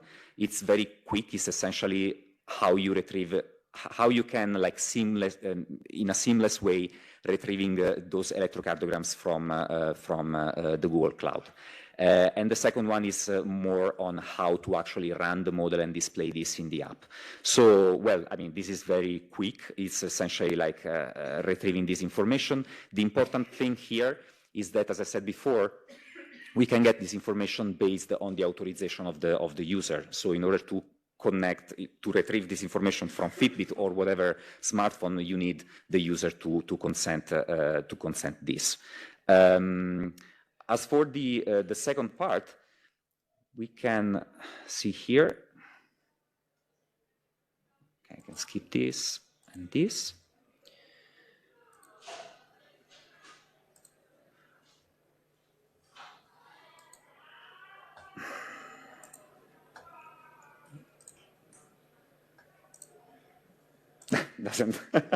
doesn't start.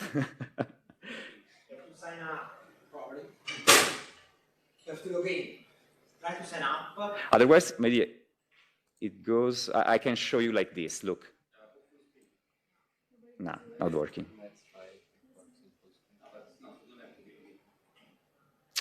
No. But maybe let me see, because it looks like okay. I will show you like this. I will just scroll this. No worries. I can manage. Okay, so you can see here. It's okay. Okay. You can see on the left basically the app. Now okay. Now it's working. Okay, so on the left you have the app. The aesthetic of this can be improved, definitely. So you have, like the profile of the user, and then this button where you can get the ECG. So, and on the left, you can see an overview of the Oscar. So essentially now, if you click on Get the ECG, again, provided the accession from the user, the latest electrocardiogram is sent to the Oscar server, specifically an instance of the DSLib in Oscar. When this file basically hit the mini-IO storage, Oscar triggered the activation of this model.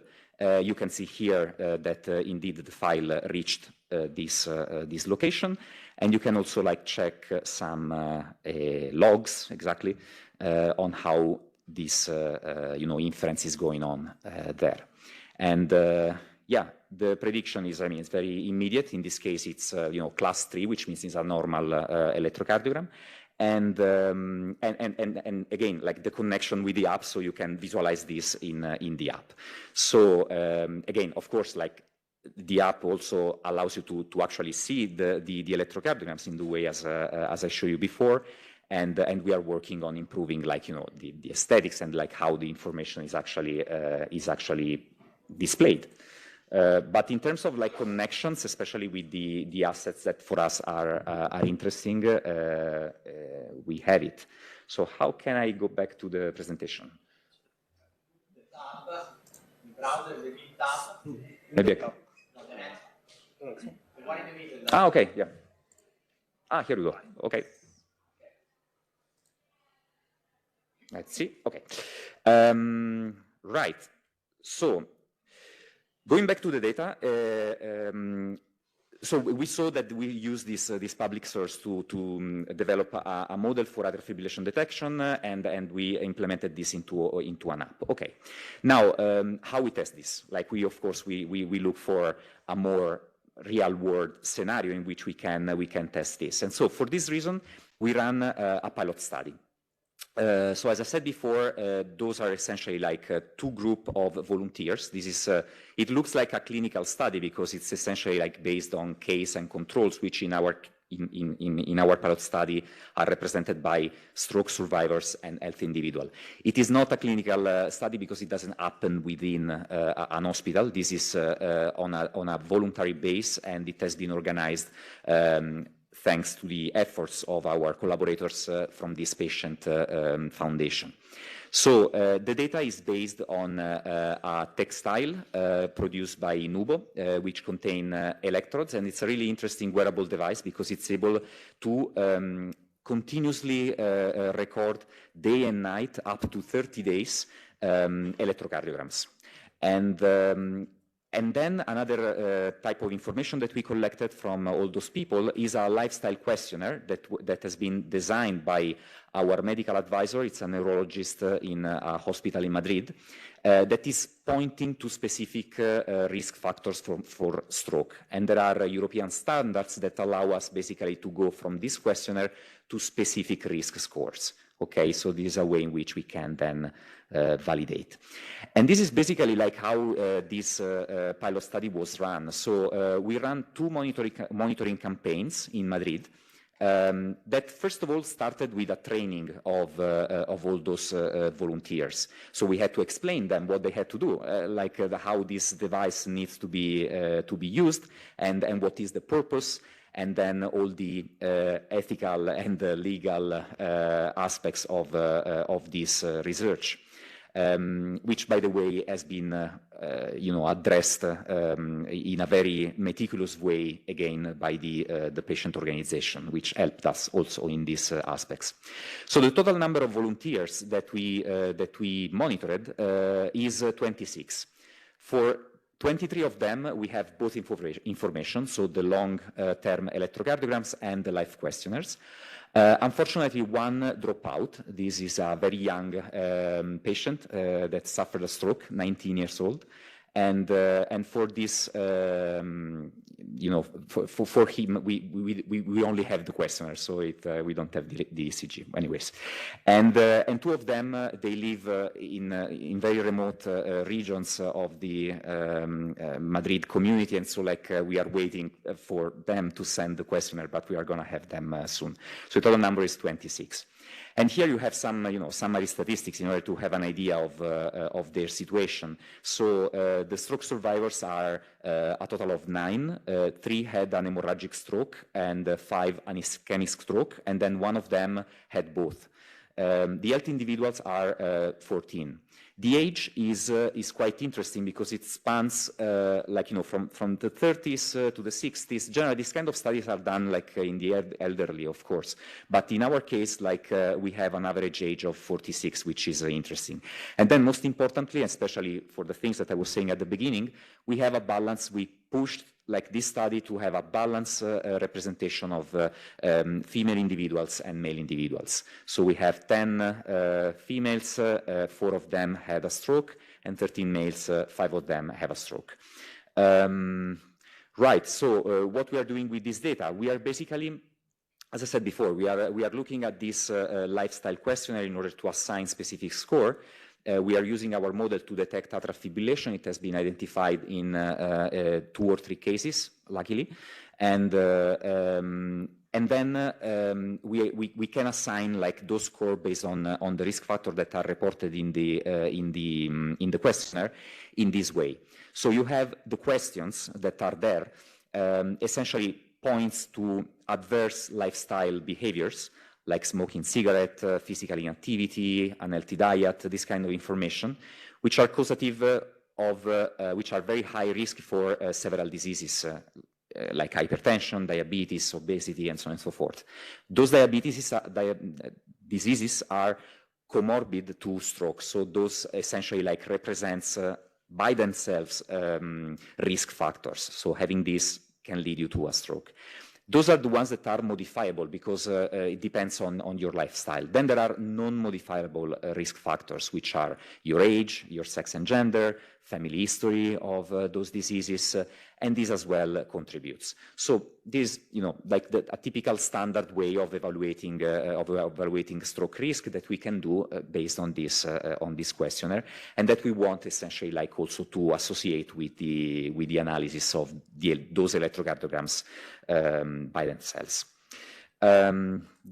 So the next steps are gonna be, as I said before, like maybe a publication on this model, and also like to improve and validate the model that is using this real world data from the pilot study. There will be a third monitoring campaign, this time, yes, in a clinical context, specifically taking place at Niguarda Hospital in Milan.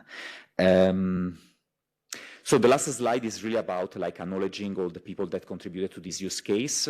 So from people from the Barcelona Supercomputing Center, UPV, our collaborators, Frenadictus, Nubo, Info4Women, all the more clinical partners that always supported our work and that expressed like a lot of interest in what we are doing.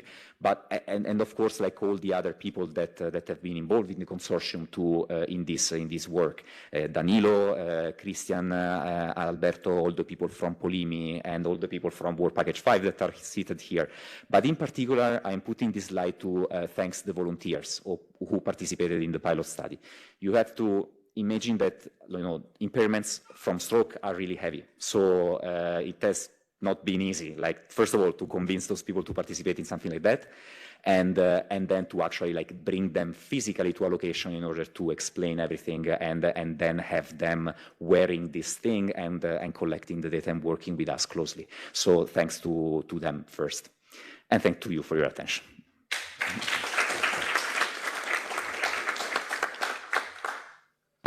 Thank you, Davide. We have a question for you. Mm-hmm. Thank you very much, Dr. Cirillo. Thank you. Your work is very, very interesting for clinicians. Stroke is a part of cardiovascular diseases. Right. The other part are ischemic heart diseases. Mm-mm. Altogether are the first cause of death also in the general population. Right. Do you think will your model be used in specific clinical cases, or it can be spread and used also by the general population? Yeah. So as concerned the general population, we are making an effort on developing those models and deploy them in wearable devices, specifically due to the growing uptake of this technology in the general population. So it's something that people use. I mean, smartwatches are used for fitness, so this is why people buy Fitbit, and they are very useful for this use. But there's much more potential for innovation there, especially for stroke care, but also like this can be extended to other medical domain, to other diseases and conditions. So what we see is like the potential of this technology specifically to have a continuous and widespread monitoring of cardiovascular activity and all the conclusions that we can draw from there in the general population. So it's really the widespread of the use of this technology is what is motivating us in the first place. And then as it concerns the specialization on a distinct disease or on a distinct condition, even in different medical areas, this can be done as well, because of course, like the physiological data can provide you with a lot of information, and it's like a view on the system, no, that is the human body. So. But in order to achieve this specialization through those tools, we need like a tight collaboration with the medical experts. So the physician needs to be involved, and the patients as well. We need to also have them on board in order to find efficient solutions and things that really work at the end of the day. Thank you. Thank you. Thanks. So I think we can move to the next session.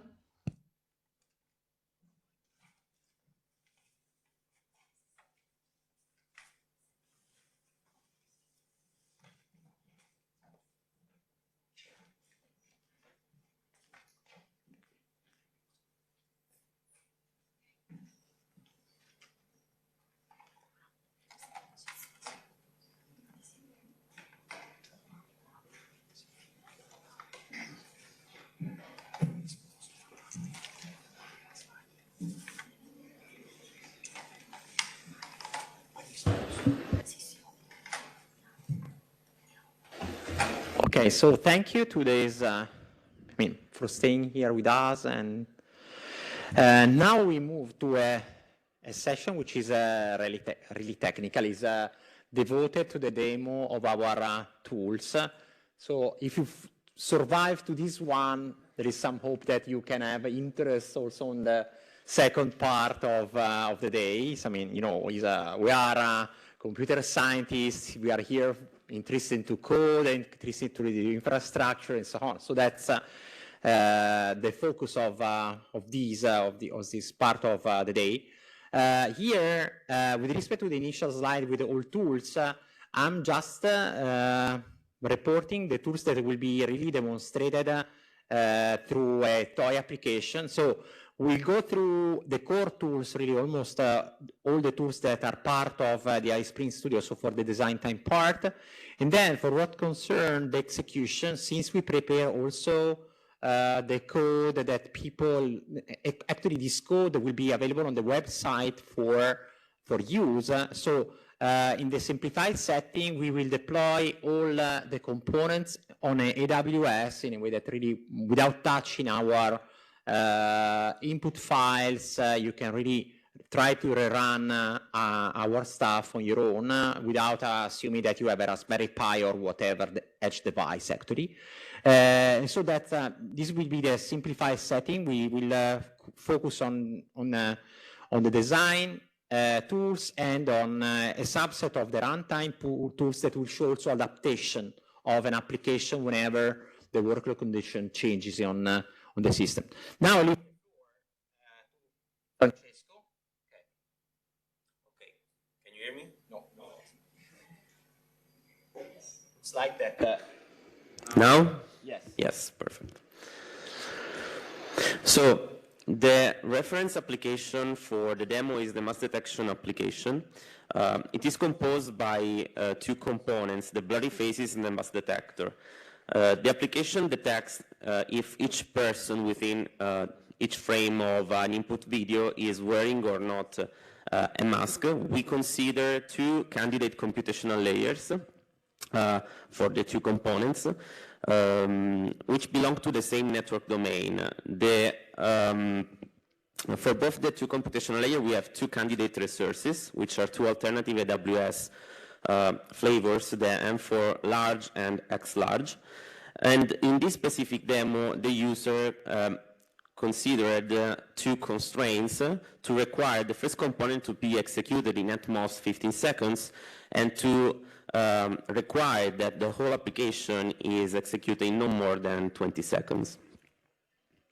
So the very first step of an AI application design workflow is the application development, during which the application must be prepared for the execution of the iSprint tool.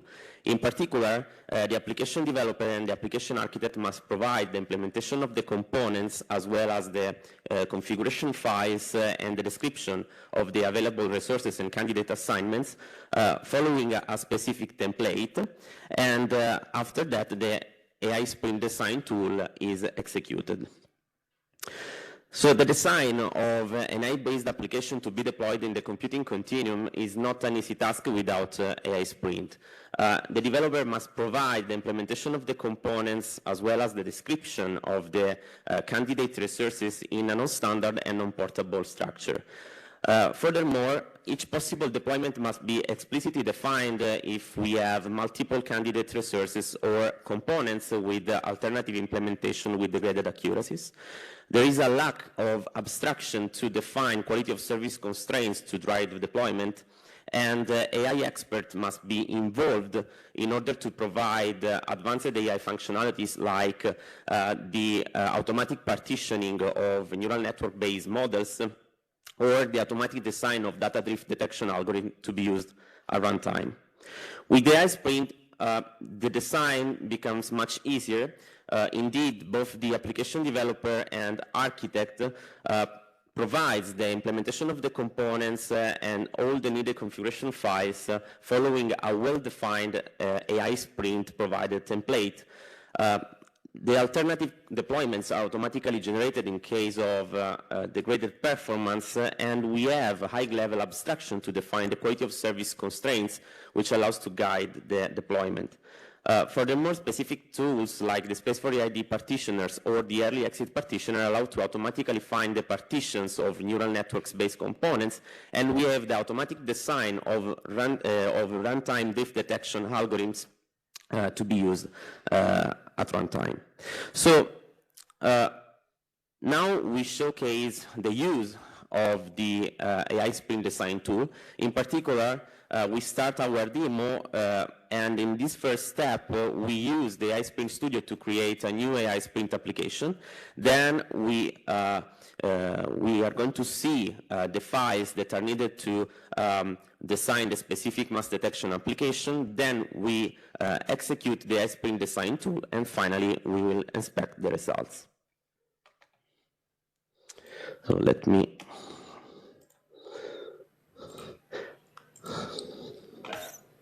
exit the presentation, going to maximize.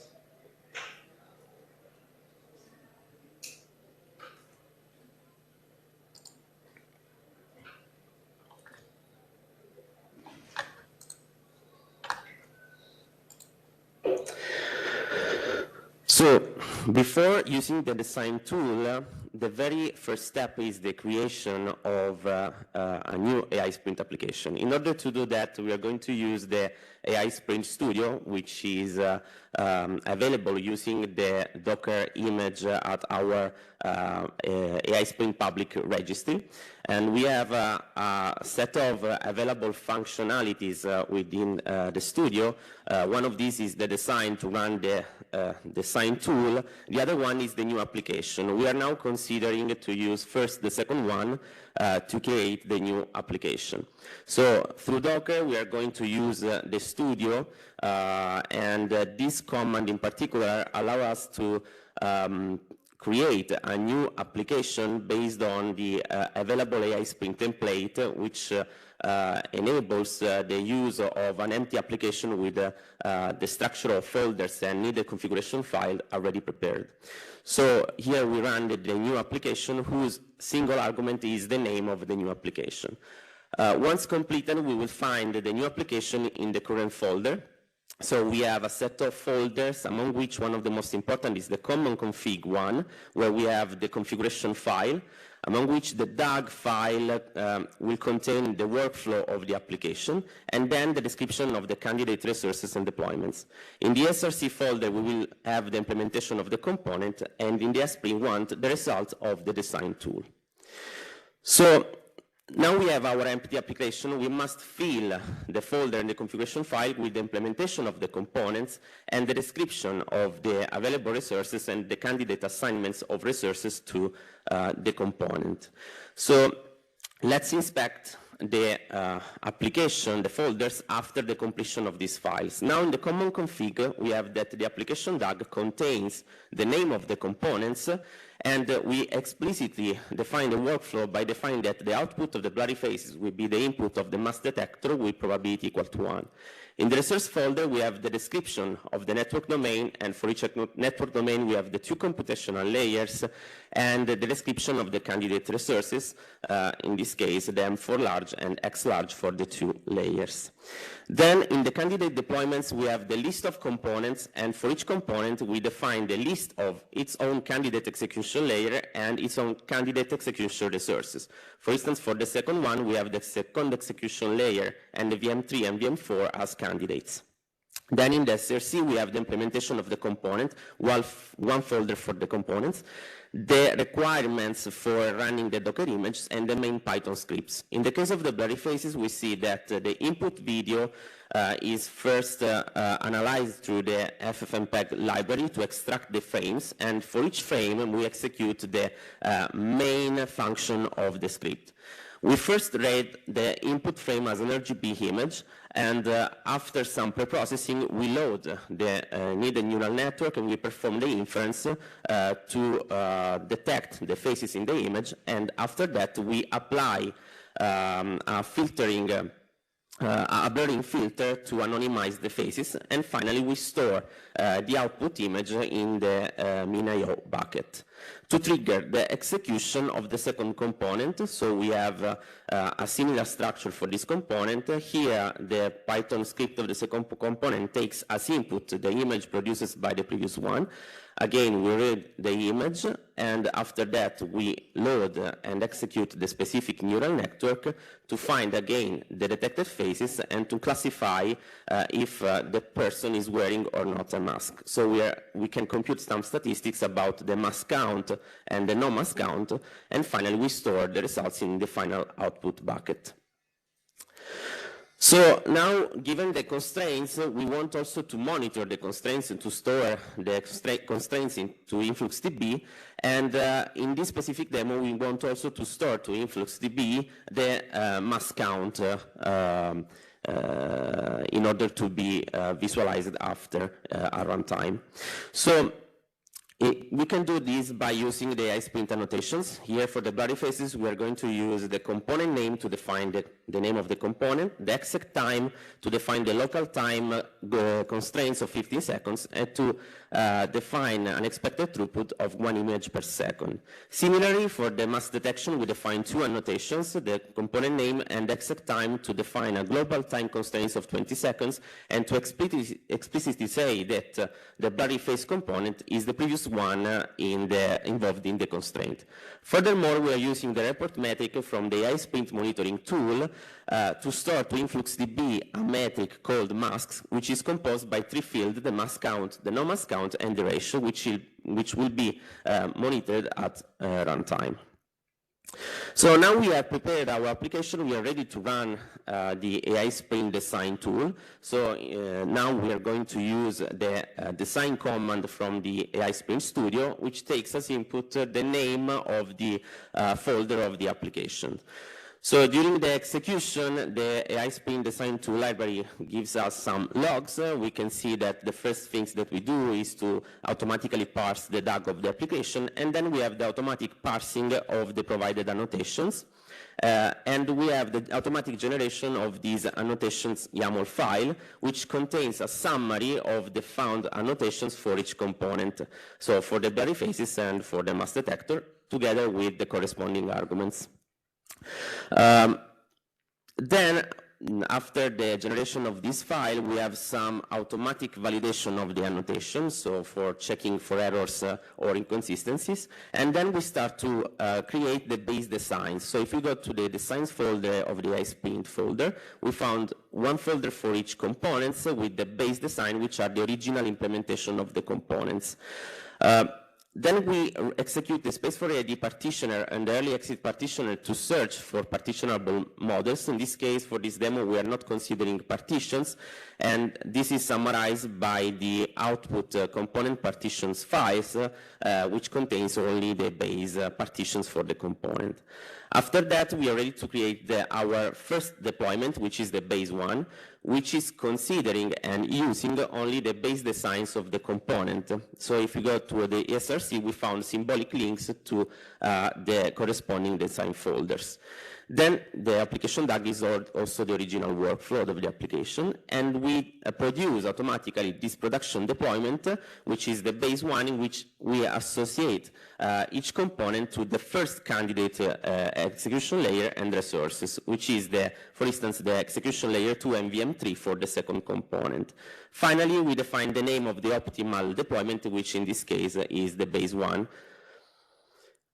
After that, we are ready to parse the exact time constraints to define the quality of service constraints needed to generate the configuration files for the AI sprint monitoring subsystem. So if we go to the multi-cluster quality of service constraints, we find a summary of the deployments, and for each execution layer, the summary of the local and global constraints. And the same information is also can be found in the AMS folder by using two separate files, one for each execution layer, and this will be used by the AI sprint monitoring subsystem to monitor the execution time at runtime. After this stage, the design of the application is done, and the application is ready for the next stages.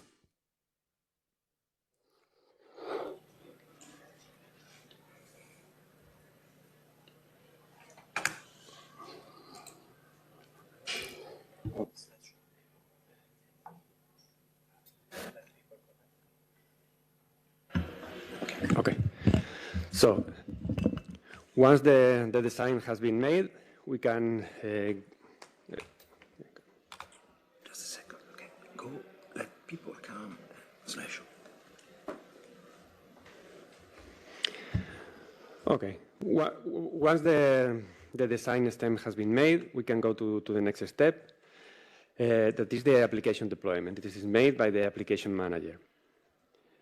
In this step, basically, we will show how to use two tools that are the Toscarizer and the Infrastructure Manager. These tools try to make the life easier for the application manager, and it tries to solve all these steps that are needed in this application deployment. The first one is to generate the Docker images for all the components of the application. Also, the generation of the Tosca templates with the full description of the Tosca topology with all the cloud resources or the virtual resources and the software resources that are required for the application. And finally, do the deployment of the application in the selected cloud resources along the computing continuum. And then the motivation is because all these steps are not easy. So provisioning and configuring this kind of virtual infrastructure is not easy because cloud providers give different APIs. Also, the configuration steps are not easy. So it's important to provide the user the access to different cloud backends in order to have the ability to deploy his application into the computing continuum. So, without the AI Sprint tools, the application manager has to manually create the Docker files and make the process to build and push all the images for all the components. And not only for all the components, but also for all the different partitions and also for all the different plans for support that are basically AMD and ARM for HD devices. Also, he has to create manually the Tosca templates, so he needs an advanced knowledge about Tosca in order to create and describe the full topology that are required to deploy the application on the cloud. And also the application manager needs to know how to access these different cloud backends using different web interfaces, different APIs. So using our tools, we have tools that automatically generates all the container images for all the different components of the applications, having and considering the different platforms where it will be deployed to only deploy that ones that are needed. Also, the Tosca templates are automatically generated, having all the components that are required to deploy the full application in the computing continuum. And finally, The last step is the automatic deployment of the OSCAR services, but not only the OSCAR services, all the infrastructure that is needed behind. That is the OSCAR, Kubernetes, the monitoring system, etc., in all the available cloud backends.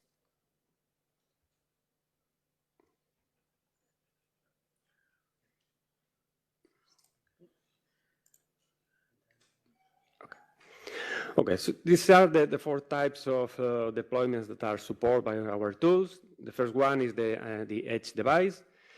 In the case where we have already deployed an OSCAR cluster there, we suppose, for example, a Raspberry Pi, where we have a minified version of Kubernetes as K3s, where OSCAR has been deployed on top.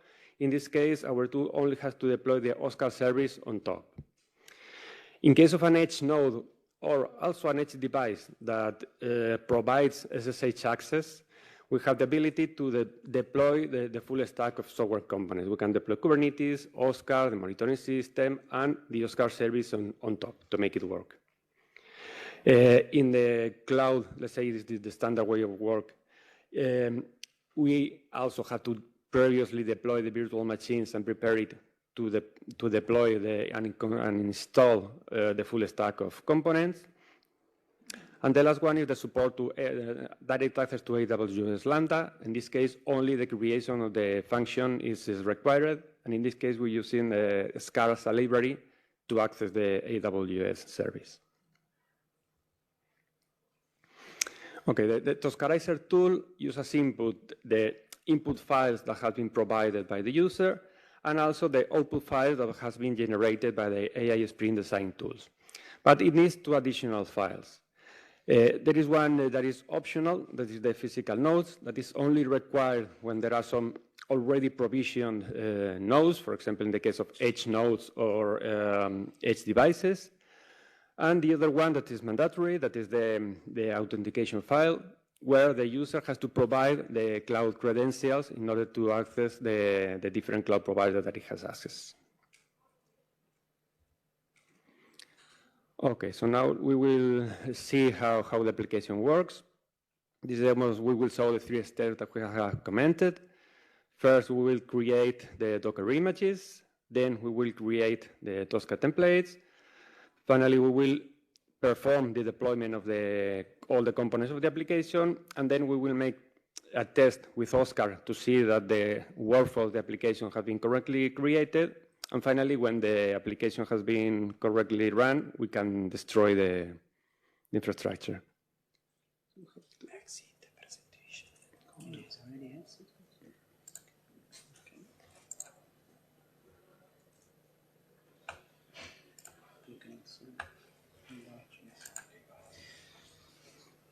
Okay, so in the first step, we use the Docker command, where the user has to specify the registry where the images will be pushed.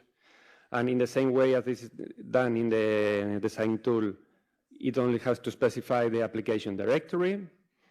It also has to specify also the credentials in case that there is a public registry.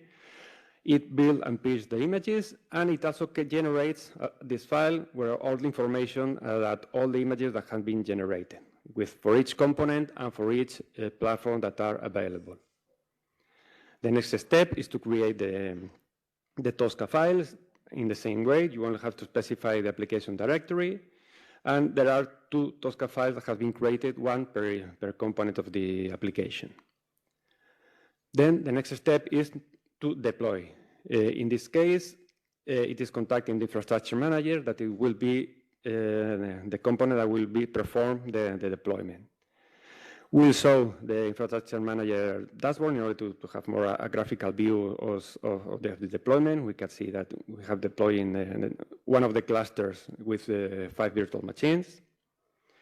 And once it has been deployed and successfully configured, we have the response of the Toscarizer command, and we can access the application, and let's test it to see if everything works as expected. We will use the mask detector application. We can see that the OSCAR cluster has the mask detection application, and then we will access the second cluster, And we will see that in this case that the blurry faces application has been created. So we will start the workflow. So we will run the blurry faces application. So we need to upload a file in the input bucket. In this case, it will be a video that will be splitted, and each image will blur the faces that appears in the image. Once the video has been uploaded, the job is triggered, and after seconds, we can see that it succeeded, and we can see that in the output bucket, we can see the output files, but not only in this cluster, we switch to the other cluster, and we can see that here there are also the input, the output of the previous task that now is the input of the second part, and it will trigger an execution of a set of job, one job per each image that has been uploaded. And after a few seconds, we can see that is the original image with the blur images. And we can see the output when there is some tag about the mask count detector. So once we have tested that it has worked, we can see the information about the infrastructure, and if we have finished our computation, we can destroy in order to release the cloud resources. We use the delete command, and after some seconds, the infrastructures are deleted, and we have cleaned and we have removed all the resources to avoid additional costs.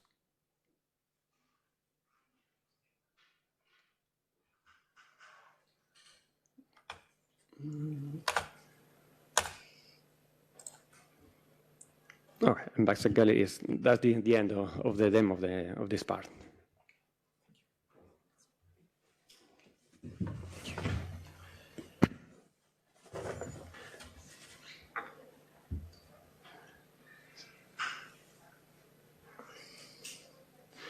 So for the sake of time, I will try to accelerate my part because I've been on for some time today. So the next step. So here, what we did was a simple test of our application. We did the deployment, and we uploaded some files and so on. Then the next steps is critical, is crucial. Next step is the goal is to support the designer in a way that we can perform an automated profiling of our application. So here the goal is, we would like to explore, given the resources that has been declared as a candidate for our deployment of the application. For different loads, we would like to understand, and for different configuration of the system, we would like to catch the performance. This is usually a very time consuming step, which is in practice is really sometimes it's even scary because people sometimes they really don't mind about performance. They say, oh gosh, I don't fit the performance, then I just pay. I get a larger hardware, I use some more VMs, I don't mind. But here is really critical because if we don't select properly the resources on the edge, then we might have issues to adapt because the edge side is frequently the bottleneck of our system. And then we preclude some adaptation to the runtime environment. So that's a really critical step.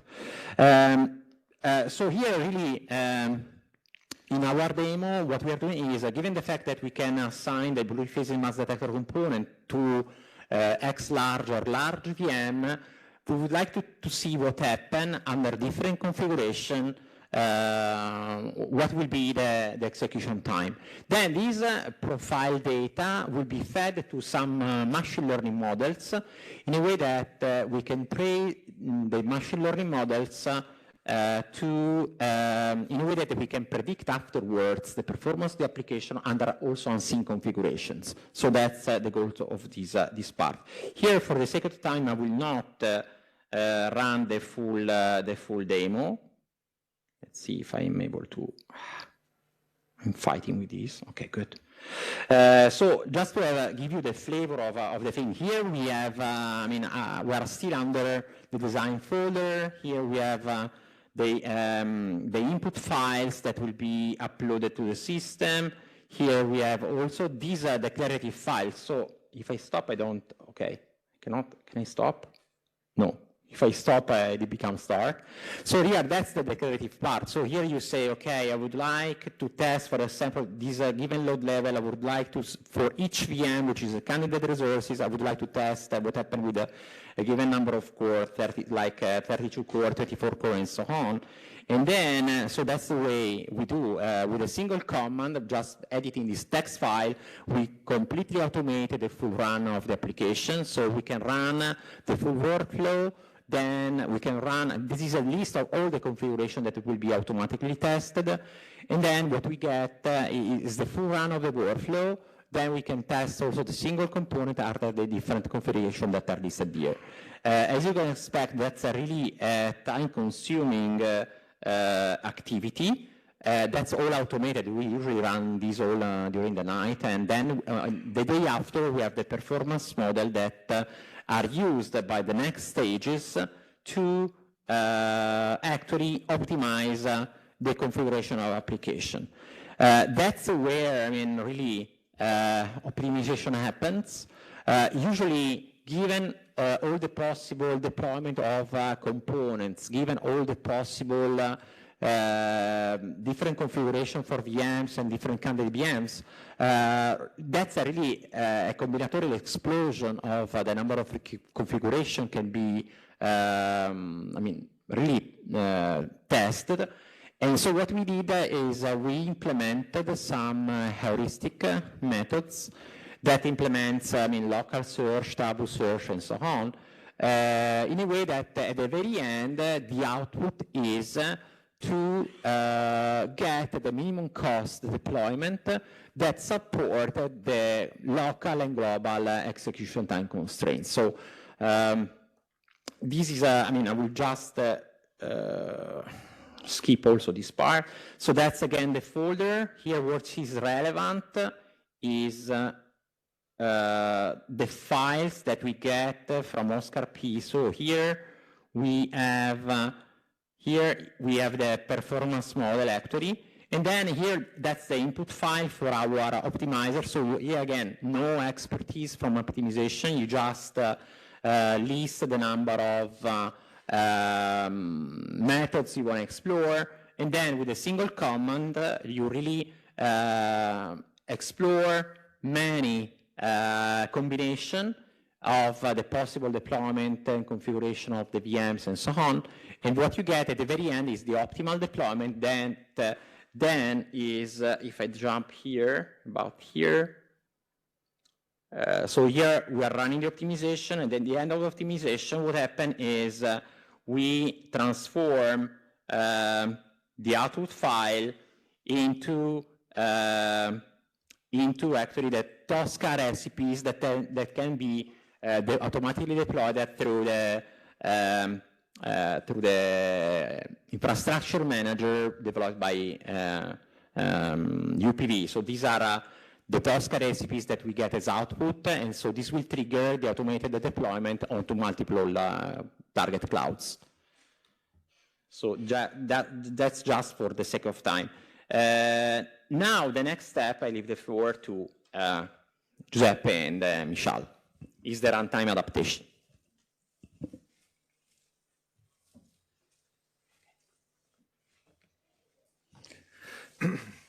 Now we have the slide is right, okay. Now we have the iSprint application that is being designed, deployed, and is up and running. But at this point, the work of iSprint is not completed because we need to guarantee that the application is continuing running and needs to keep running in an optimal way. What's happening?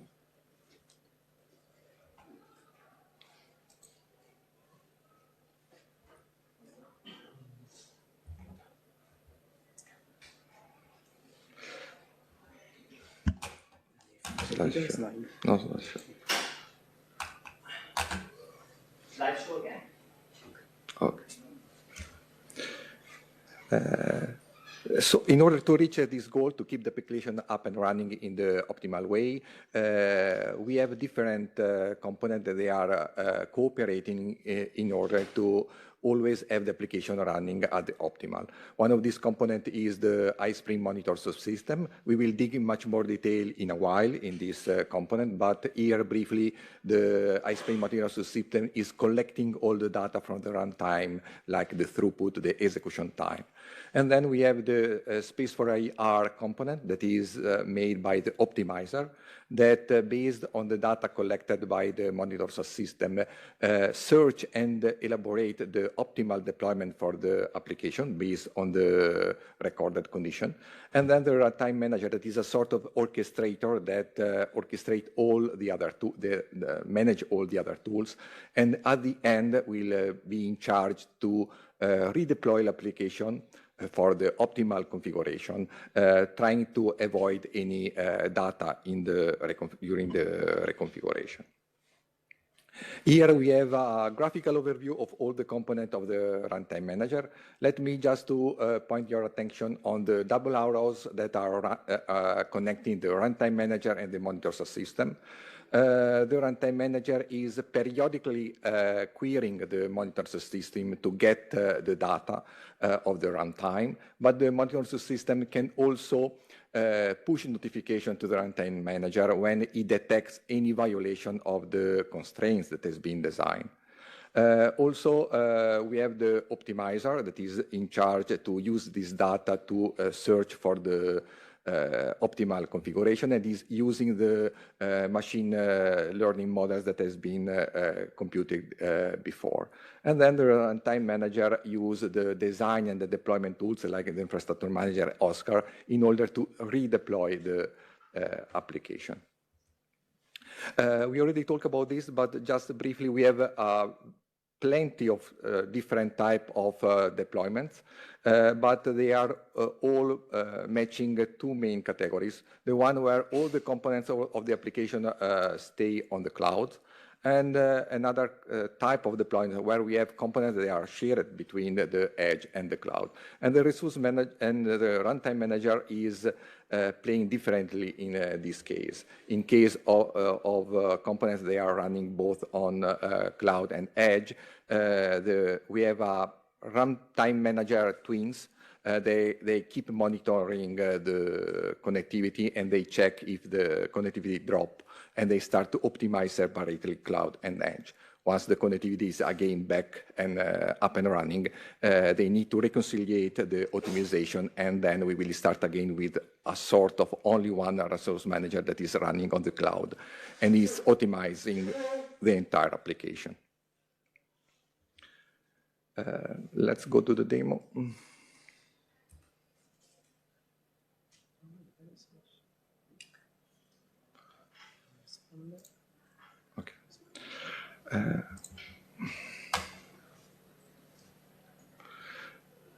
Here we have the picture chart coming from infrastructure manager. As you see, we have two components as we described so far. What I want to point out your attention is on the number of nodes. We have an orchestrator node, and then we have only two working nodes. The other nodes of the cluster are switched off in order to save cost and energy. Also because at the beginning, we do not have any throughput going on the system. Here we check the configuration, we go behind the scene, we check what is going on the runtime manager logs, and we will see that this is the initial state of the application. Nothing is running, so as expected, we are getting zero throughput. So this is the reason why we have also some nodes, computational nodes, they are switched off. But what's going on if we start to inject some data in the system? We have an automatic tool that simulates the injection or the request on the application that is called JMeter. So we start to inject and make a request to the computational. At this point, as you can see, we can get a throughput that is different than 0. We start at this point, the optimizer starts to search for a new optimal configuration based on the detected load. And in this case, the load that is 0.025, in this case, led to an optimal configuration that is exactly the same than the base one. So no reconfiguration is needed in this case. But what's happening if we have increasing the load? Here we move to a load of 0.1. The Oscar, using the machine learning models, start again to search for the optimal configuration. And in this case, the optimal configuration, optimal deployment is different, and the optimizer is asking the runtime manager to make changes.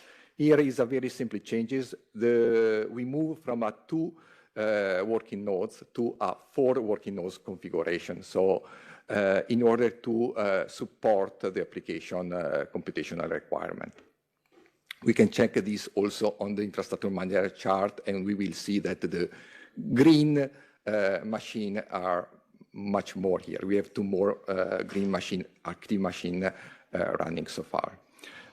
We can do the same also when the load is getting better. So is the optimizer start to make the optimization also in this case, and as we are expecting, is going to ask the runtime manager to shrink the cluster, so to switch off again the not needed virtual machine.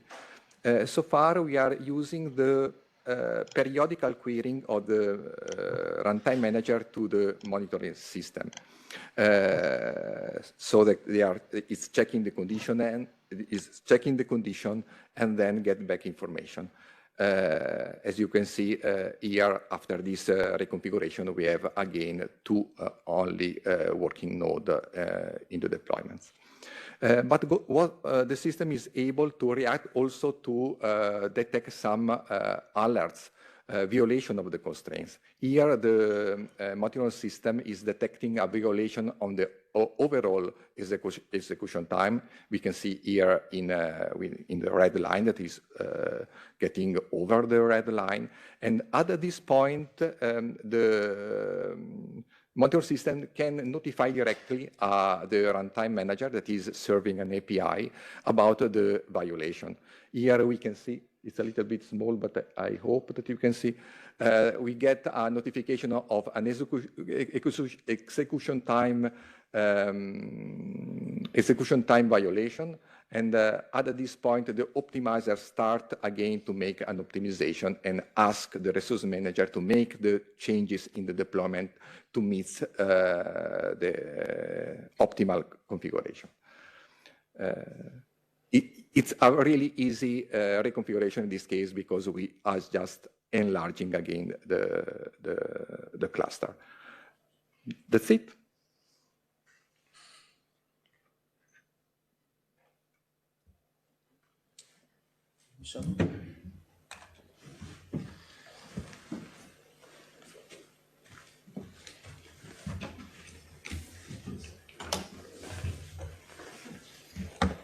Hello.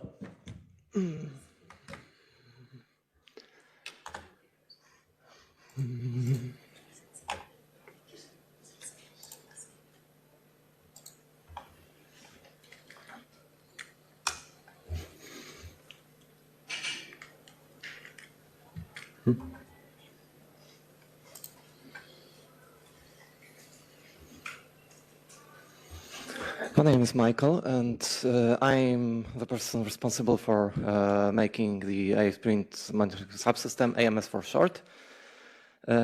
Short summary of what this is all about is analyzing data.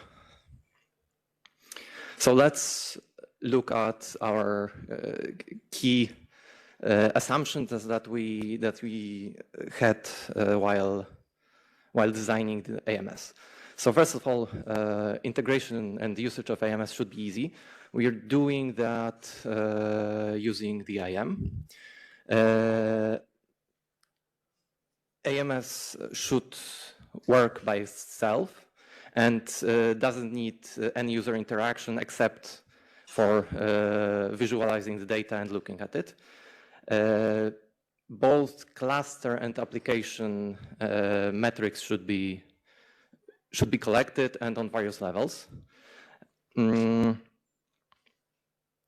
By default, we support multi-layered deployments, and while designing, we had on our minds edge devices.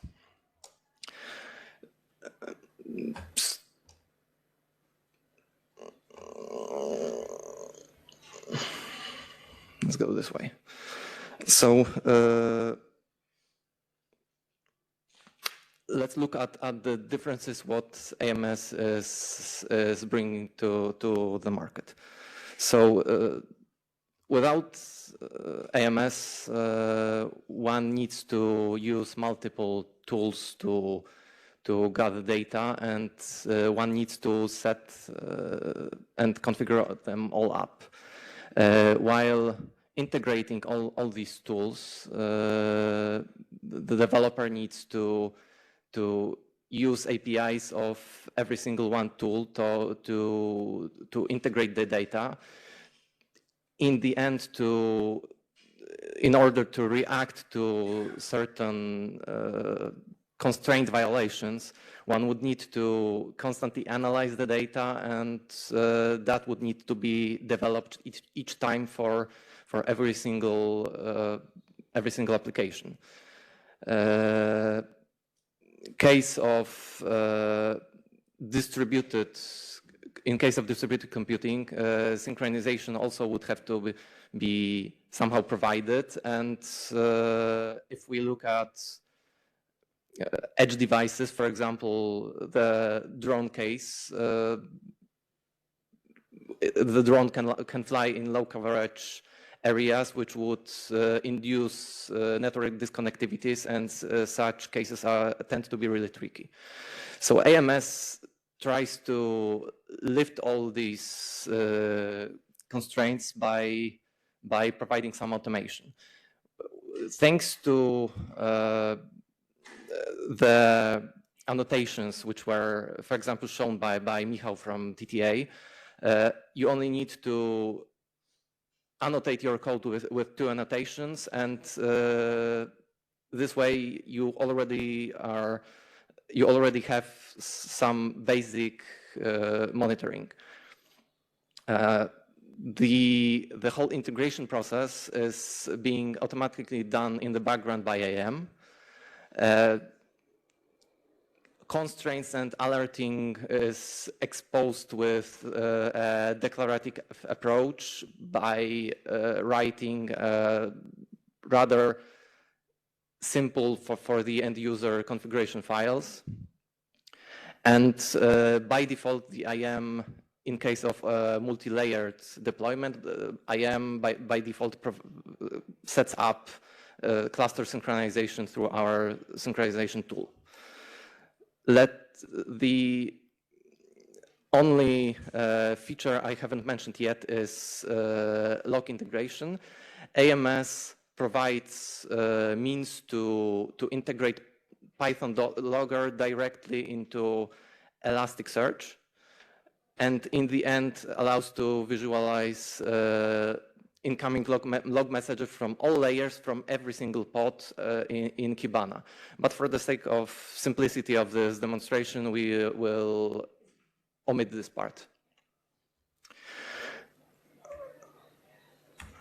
Let's talk about how AMS is built. So, as I've just mentioned, we have log integration, which is performed on the edge device by Fluent, and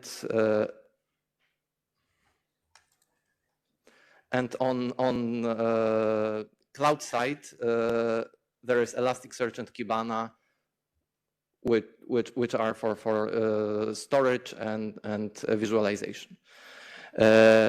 Next, I've already mentioned we have metric synchronization thanks to our synchronizer tool. local application on each layer have their own local telegraph agent, which is the metric collector and metric buffer to the InfluxDB. InfluxDB is the heart of AMS, but average user doesn't even need to know that it exists. Lastly, we have AI Sprint constraints, which on the edge device, you can enforce them on edge device directly, but on edge device, these would be only local constraints. And on cloud side, you can have, first of all, you have all the data thanks to the synchronizer. So you can enforce local constraints on all, both this layer and all previous layers. And you also can enforce global constraints for the whole pipeline. While we are looking at the diagram, exemplary diagram of how data from application ends up in InfluxDB, let's talk about a demonstration. So for the demonstration, we have two separate clusters layered on with mask detector. On the first layer, we have the polyfaces. Second layer, we have mask detection part. Both layers are by default synchronized, and Space4AI handles cluster reconfiguration, reacting to certain load differences and constraint violations. In the background, we have some video looped into the first component of mask detection application with variable load. So we will be able to look at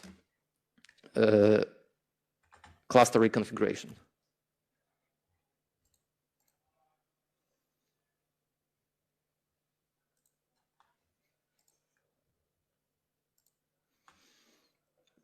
So first, let's look at how monitoring presents all infrastructure layer data. We are now on layer 1. Let's look at cluster monitoring. And by default, we have also all sorts of different data from each worker node already recorded. We can notice that there is no data on several nodes. This is because there was initially no load in the cluster, so the cluster is in minimal configuration. Let's now move to layer 2.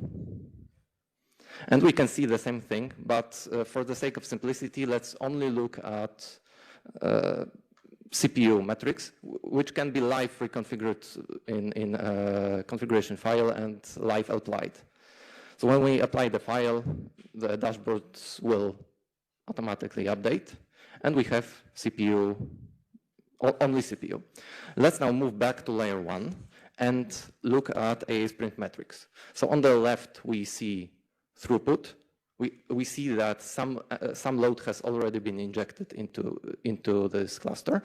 And on the right, we have mean execution time of the first component. That's the only component that is running on this layer. And this component runs only on this layer. Let's now move to layer 2. And for the sake of simplicity of this demonstration, we will stay on layer 2 only for the rest of the presentation. So we can see that we also have throughput on this layer. We have replicated data from layer 1 to layer 2 about the first component. On the second layer, we have the second component, and we have mean execution time of the whole pipeline. That is the time from the first frame of the video upload to the last frame of input video.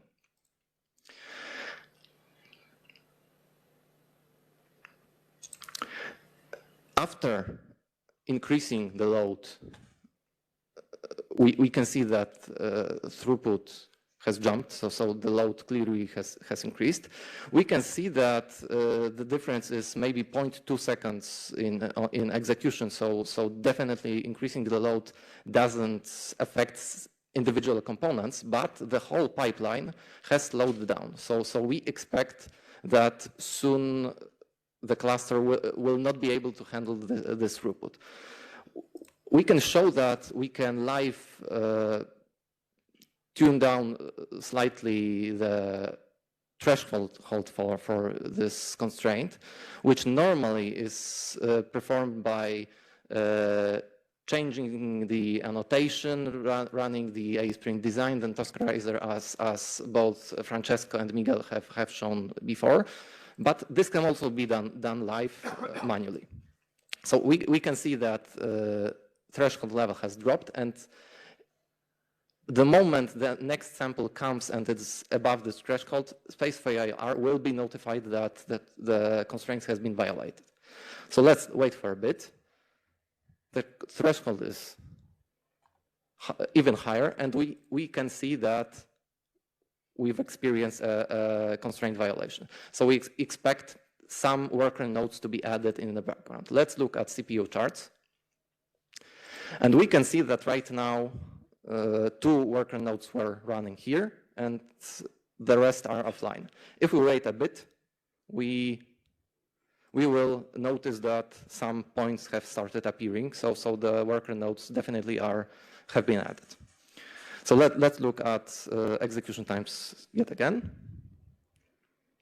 And we expect that with the same throughput, cluster should start handling the data.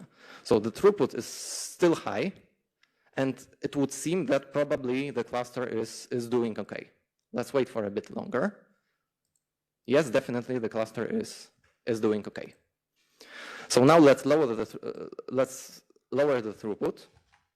As we can see here, the throughput has been lowered to the initial value. While we're here, let's bring the threshold value back up because it was lowered manually. I'll do that in the background. And let's look at CPU charts. We expect that the worker nodes will be turned off in a moment. So after waiting about 5 minutes, we can see that no data is coming. So nodes have been definitely turned off.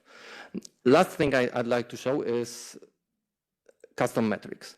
As Francesco has shown a moment ago, mask detector reports mainly number of people with and without masks detected on each frame.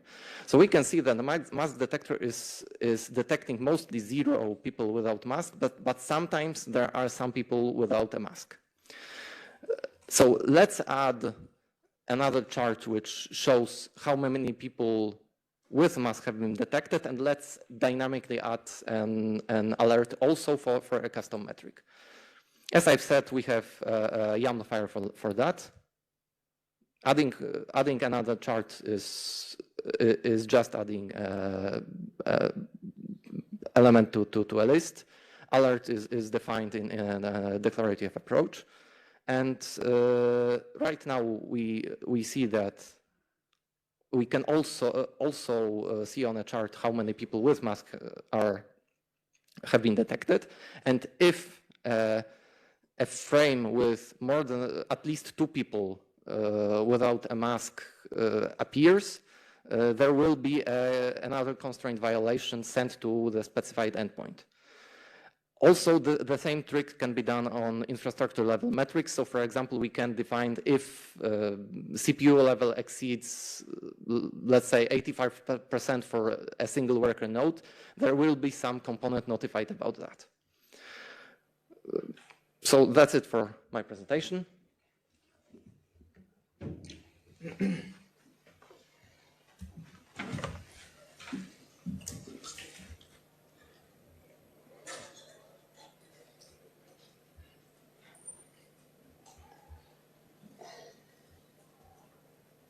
Okay, so actually, this was really a subset of the tool where nothing is helping today, right?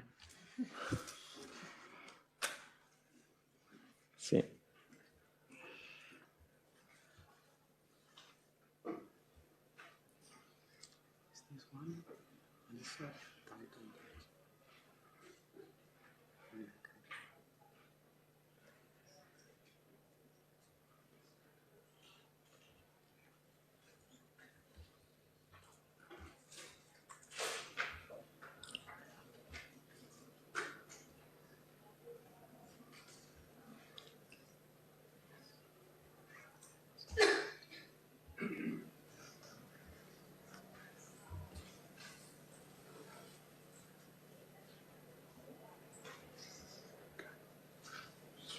I have to reload slides from Google. So we share my screen again. So, okay, good.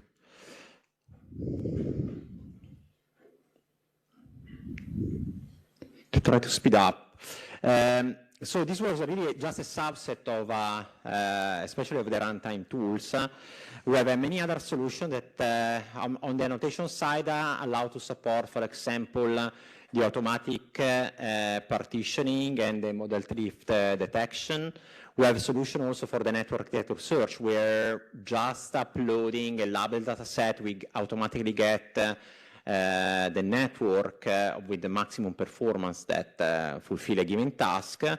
We have solution for the federated learning and the privacy assessment. So we support the training at the edge in a way that end user doesn't need to share their own data because the data never leave the device, or in case we have also advanced solution in a way that we train the distribution of the data set, and in this way we have some synthetic models that will help in generating some custom solutions. We have finally also solutions that support the GPU scheduling to minimize energy cost and cloud cost. Actually, usually VMs, GPU-based VMs are really, really expensive, so they're having tool for that is also of help. And finally, we have also a task that has a focus on the 5G networks. So we have solutions that allow to monitor also the 5G, what's going on in the 5G, and we optimize the deployment of the 5G components into private 5G networks. We can, I don't know if you have any specific question. This was really heavy, I mean, especially for people out of the project, out of the development activities on AI. If you don't have question, I think we can move towards the next session. And actually we have some testimonials, so are people that are outside of our consortium and have started with different roles to, on one side, use our tool, or I mean, to help in completing the use cases, for example. So I would like to invite to the floor, I mean, we know that Dr. Gonzalez is remote. We'll give him the floor immediately, but invite you to come to stay on stage. Dr. Davide Filippini from Niguarda Hospital, and our dear friend and very good partner, Fabrizio Mogliani from E4 Company, and we should have also remotely connected Tommaso Ungarello from EssilorLuxottica. So, in the while, I leave the stage to Rita, that will introduce our IS Sprint Alliance, because all of these activities are performed under the Alliance. So thank you, Danilo. So I will really be quick also because we are a little bit late, so I don't want to steal a lot of your time. But before letting our experts speak, it will be really important to explain to you what the Alliance is and how all of you can actually also get involved with this activity. So as you can see in this slide, there are actually benefits both for AI Sprint and also for external partners, mainly for two reasons. As you have seen in the previous slides, there are, in AI Sprint, we have a lot of tools that all of you can also test. And the nice thing about becoming a member of the Alliance is that you can test all these components for free. And you can also get say recommendations by the AI Sprint team, everything for free. So then it will be also, say, a very nice opportunity for you to understand how to utilize them in a better way and how you can integrate also in your applications.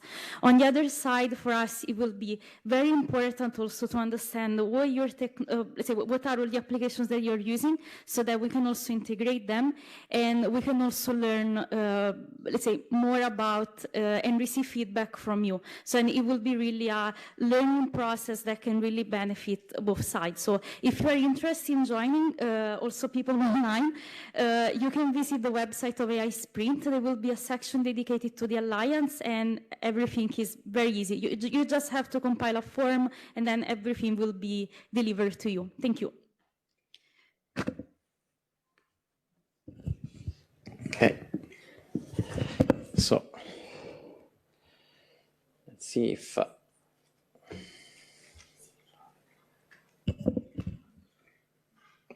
Borja, are you online? Can you open your mic, please? Yes, I am online. Do you hear me? Okay. Yes. Do you want to manage your slide and make you presenter?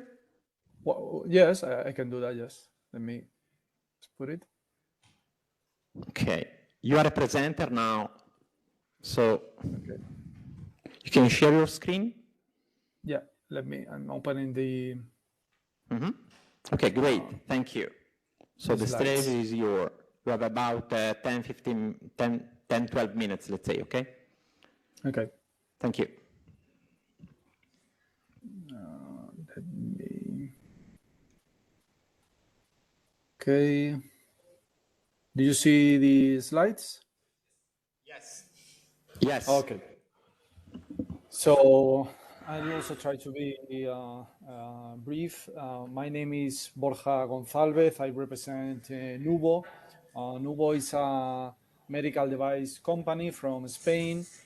We've been collaborating in the AI Sprint project with mainly working with the Barcelona Supercomputing and the Fundación Freno a Lictus. So we've been collaborating with them in demonstrating what the AI Sprint project can do, in particular in this case in terms of atrial fibrillation detections and risk stratification of patients. So more in particular, what Nubo provides in this project is we are providing our own technology, and what Nubo has done, has developed by ourselves is our concept was to move from what you see there, the traditional electrodes, adhesive electrodes with cables like a halter, on the left side is a typical halter, to something more wearable, to something easier to use, that is a textile. At first, in our beginnings, it was a shirt, and that was the concept. Today, it's not really a shirt, it's a textile that you wear around your torso, and that allows for long-term monitoring of ECGs. We are not looking just to look for some minutes, so like a snapshot of your heart. We are looking to have a long-term monitoring of your ECG. We are looking at usually 30 days. That's the most common scenario in our case. In the case of AI Sprint, we did 15 days monitoring because, of course, depends on what the doctor or what the application needs. So, but we can go from a short-term monitoring from 24 hours to 30 days. The platform, the technology, has three main elements. Has the textile, that's on the left side. That's something that you wear on and off every day, and that's where the electrodes, I think we are. I mean, we still see the introduction concept slide. Okay, thank you. I think that it doesn't. Okay, now I will do it that way. So on the left is the textile. That's the thing you wear around your torso, where the electrodes are placed. The electrodes are embedded into the textile. Are not separate elements. They are actually. I will show it briefly here on the next slide. You can see there. Those are the textile electrodes that are embedded into the textile. That we print them into the textile. So this wearable, you can use it up to 30 days. It gives a very good ECG signal quality, has a very good patient compliance. It doesn't provoke the patient so many skin irritation like the traditional electrodes, adhesive electrodes. Is washable. You can actually wash it in the washing machine. We have different sizes, so that's a very comfortable product. Inside the textile, you plug it also on and off. It's what we call the Nubo Rec. That is actually the recorder. It's the hardware part. is where the ECG is stored. We record all the ECG, not just the events, all the ECG, and that was a very important feature for this project because Barcelona Supercomputing was looking for example, in terms of risk prediction, was looking for things that could happen in the ECG that were not so visible, let's say, or so obvious. So for them, having a very good amount of data or huge amount of data was important, not just the events, if the patient was in atrial fibrillation or not, even if the patient had nothing, was in sinus rhythm, we are recording everything. So we have all the data. So for these types of project where the data is important, I think that provides good information. It has 5 days autonomy, but usually the patient recharges every day. And because usually you take the time you take to shower, you recharge the device. And then we have a software that we also have developed that has automatic arrhythmia detection. So it detects atrial fibrillation, tachycardia, bradycardia, pulses, all of that, and helps the doctor or the technician to get to a report. In this case, that part was not it was just used in this project to provide the reports to Barcelona Supercomputing and Fundación Freno Ictus, but the patients, what they used was the textile and the hardware. Okay. So again, the advantages is the patient compliance is very good because we don't use adhesive, we use a cream that is not adhesive, it's similar to a cosmetic cream, but it conducts the electricity, it's flexible, stretchable, signal quality is very good, it doesn't deteriorate during the monitoring, it doesn't, for example, sweat or heat usually helps, let's say, or provokes that the electrodes fall off, the adhesive electrodes. In our case, it doesn't happen because we don't use adhesive, so that problem doesn't happen to us. And again, the monitoring can be flexible up to 30 days, even in some cases. You can wear it one day, and the other day maybe you go to the beach and you don't want to wear it. So it allows for flexible monitoring strategies that was also helpful in this ASPRINT project.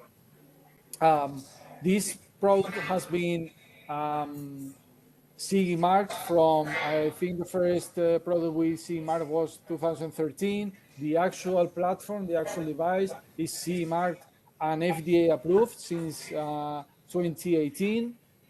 We are now renewing our MDR certificate.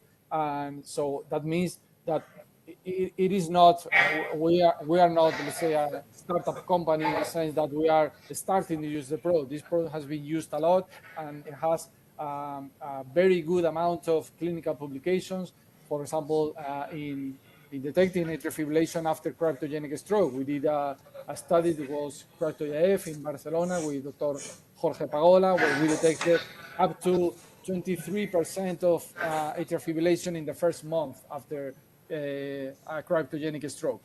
So there's a lot of evidence using Nuvo. We have multiple studies in arrhythmias, in syncope, in palpitations, and all of that. Our main focus is usually atrial fibrillation in its different scenarios, let's say.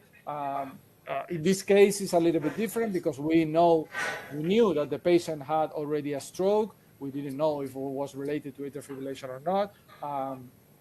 So it was a little bit different because Barcelona Supercomputing was looking for different things. But in this case, they were looking for to see if the ECG could be a predictor of atrial fibrillation, for example, in this type of patient or even in the healthy population. And that's what we provided. And again, I think it was helpful for the project to use a medical device. The difference with some watches or smart bands and all of that is that a lot of them are not medical devices, most of them. In our case, this is a medical device certified, and I think also helpful for the project to use good and valuable data. And again, there's a lot of publications using Nuvo, and that's what Nuvo provided to this ASPRINT project. We try to provide a tool that help leverage the potential of the ASPRINT algorithms and cloud analysis and all of that in a real world scenario where we provide the patients a medical device tool to measure their ECG and help do a risk stratification in these patients if they had atrial fibrillation or not, or if they were in risk of developing atrial fibrillation in the future. So we could achieve that during these monitorings of 15 days because, again, this product provides a good patient compliance, high diagnostic yield, and it's very, very easy to use and has been medically validated. So that's what Nuvo brought to the table in the case of the A-Sprint project, and that was my presentation. I don't know if anyone has any questions, if it's now or after the rest of the presentations. I'm not sure if people here in the room or. Hi, can you hear me now? Yeah. Hi. Okay. Hi. No, just I was just following on what Borja was saying. I'm not sure if people in the room or online have any questions for him. Okay, in the room I do not see any hand raised, so most probably not. So thanks a lot again, Borja. I believe that you will still be online, so in case anyone else would like to be in contact with you later on, we can still contact you. So now I will pass the floor to Fabrizio Magogliani, and you can actually come here if you want, okay? Because we are sure that this microphone is working, so sorry. It is better to stay here. With speed and time, I know that I'm standing between you and your lunch, okay? So I will be quick. My name is Fabrizio Magogliani, working for E4 Computer Engineering. I know that you will asking to me, what the hell is E4 Computer Engineering? We are a technology provider and system integrator. So we do not really... Okay, thanks. I was recommended to speak in the mic. Okay, so we build the computers that you guys are using. I've seen a lot of interesting applications running on. So without us, you guys are lost. You won't be able to do anything. We build the hardware that enables you guys to work. Now, with the support of Danilo, I hope that I will be able to get my slide. No problem at all. I can speak for hours without slides. I will be there. Awesome. Thanks. We have to share. Well, I will be quick for the first slides because I'm mostly sales and useless slide from the user guys as you are. Out there? Okay, fine. So we'll be quick. We were founded in 2002, so we have more than 20 years old, which is a huge achievement for a hardware and software company. We are evolving steadily and stably for the last 20 years. We build with design and build our stuff. We are not just reselling whatever Intel or AMD or whoever else is producing. We build the systems according to the need of the users. This is our value, and this is why we are working with Danilo and you guys, because we are able to configure the systems that you will use according to your need. That has basically three major advantages. The first one is that the system is delivering the best performance that you can achieve with any other, compared with any other systems. Second, the price of the system is reasonable. Third, we give you options to what kind of system you can use, or components, memory, GPUs, and whatever. So on and so forth. We have a research lab where all the configurations are tested, and with Danilo, they have tested a lot of different configurations to achieve the best outcome and the lowest time to solution. We are a member of a number of European projects. You can see some of them. We have been involved in Andreas. Danilo took 3 days to find the right acronym out of this large title. Andreas was a project to start up to verify that some concepts could be achieved, basically mixing optimal efficiency of the infrastructure based on energy consumption. As you know, energy is one of the key problems that we will face, we are already facing, and we will face in the future. We have to be smart. And with the help of you guys, we can achieve this objective because E4 is a provider of technology, and you guys with the project are providing tools to achieve these objectives. But we cannot, and that's, I think, the most exciting objective, we cannot penalize runtime. So you guys want to have resources like this and have results. We cannot afford to have the guys with the hair stroke waiting for the connection, 1, 2, 3 modem back and forth. I mean, we have to activate ourselves because before he's dying, which is always a good action. Overall, here are a couple of configurations. That's why we are in this project, because AI is changing and already is doing some major impact our world. And we are only at the beginning of the technology wave. And be aware that what we see is just the tip of the iceberg of what's behind. A lot of applications that we are using are already exploiting AI, but we don't know it. Give you an example. When you drive from here to Madrid, just to make a name, you rely on your navigator. You don't ask what is behind, you just drive. That's the hidden AI that we don't know, but is there. And we are placing our lives in the hands of this mobile phone, by the way. I know that I have here the guy with IDC. I'm sorry to show the Gartner, but this is the chart which is basically accepted over the entire market about the hype cycle. And you can see intelligence is having a healthy development line across the years.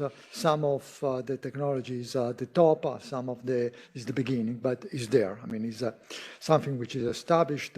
And right now, everybody is talking about ChatGPT. Looks like that we cannot do anything more without GPT. And we know that generative AI will far surpass what ChatGPT is doing right now. And it will be pervasive. Pervasive means that it will cover all the aspects of our lives. And AI and cloud computing, this mix, will provide something extremely disruptive from the technological point of view and from the society point of view.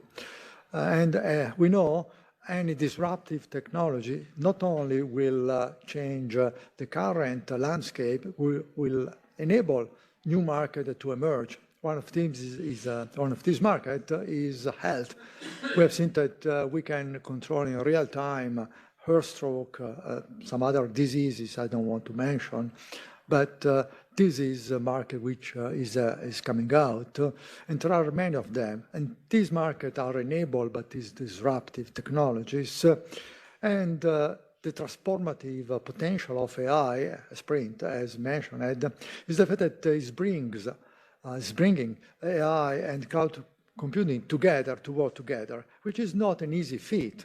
It requires some technology, some knowledge of the application, some knowledge of the codes, and having some use cases that can validate that is technology. It is not just a scientific development, it's a real-life achievement. Boom, boom, okay. Now I go with the benefits that I think you all know. I think this These slides will be available at a later time. Yes? Okay, possibly yes. My own prediction is the fact that some areas will have a more easy implementation, well, easy is too much, has more potential than others. I listed some of them here. And we are in a sprint with two basically objectives. We want to develop and to own the technology which will enable us to put on the market an appliance for providing the services. So we are the go-to-market channel for one of the go-to-market channel for AI Sprint. And this will enable us to be at the leading edge of the technology. The second one is that we want to be part of the development because we have to support, from the hardware point of view, what the requirements, the evolving requirements of the technology is going to be. We have a lab, as you have seen. This lab is available to the member of the project to make their own tests. We host almost all of them, hardware, software, whatever. We are glad to inform that we are installing in these days the NVIDIA latest system, Grace and Grace Hopper, and that's going to be available to whoever in the project who want to test this application on these systems. So I encourage you to go through Danilo to apply for testing your code on the latest and greatest system we have installed. And that closes my speech with this ChatGPT or AI slide. And we will end up not thinking ourselves what we can do, but asking. And that's something I worry. I'm worrying, honestly. I'm done. Thank you. Thanks, Fabrizio. Thank you. Now we give the floor to another testimonial.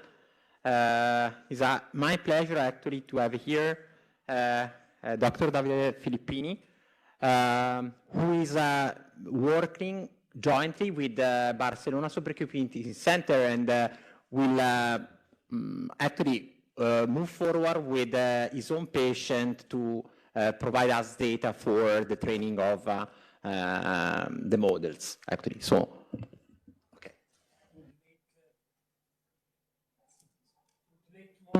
Good morning, everyone. Thank you very much, Professor Ardagna, for inviting the rheumatology unit of New Guarda Hospital to participate with a clinical study on rheumatic diseases to your project. And thank you for inviting me to speak about our contribution.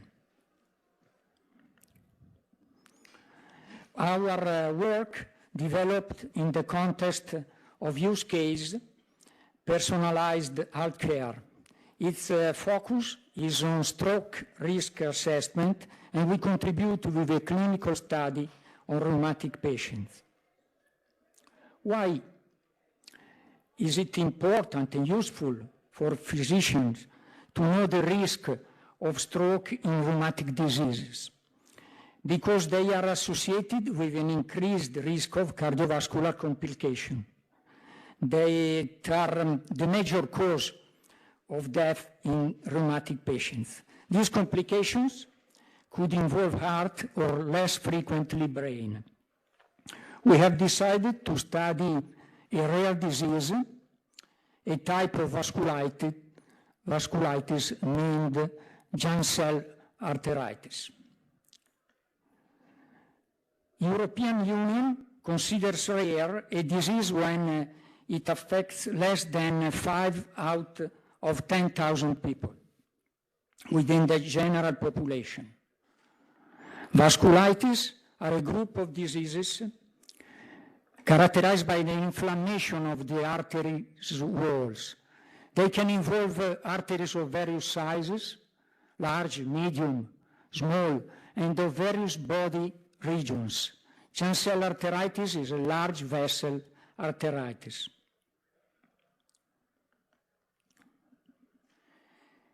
GCA patients have higher risk of cardiovascular problems, and the risk of death from these is about 2 times higher than in general population.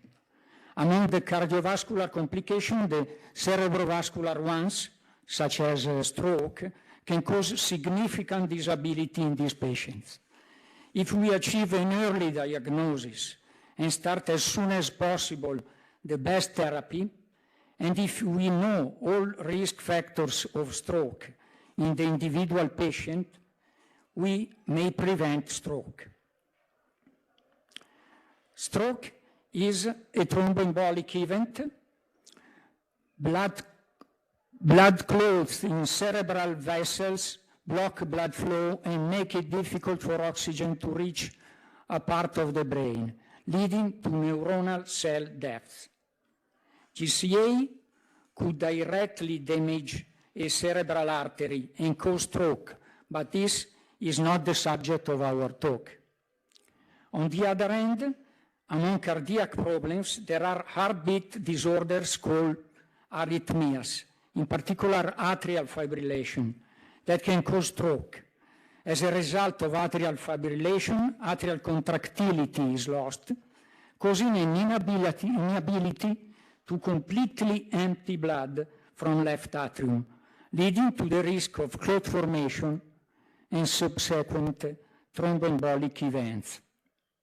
In some patients, atrial fibrillation is not chronically present, but heartbeats return to normal within 7 days on their own without any drug therapy.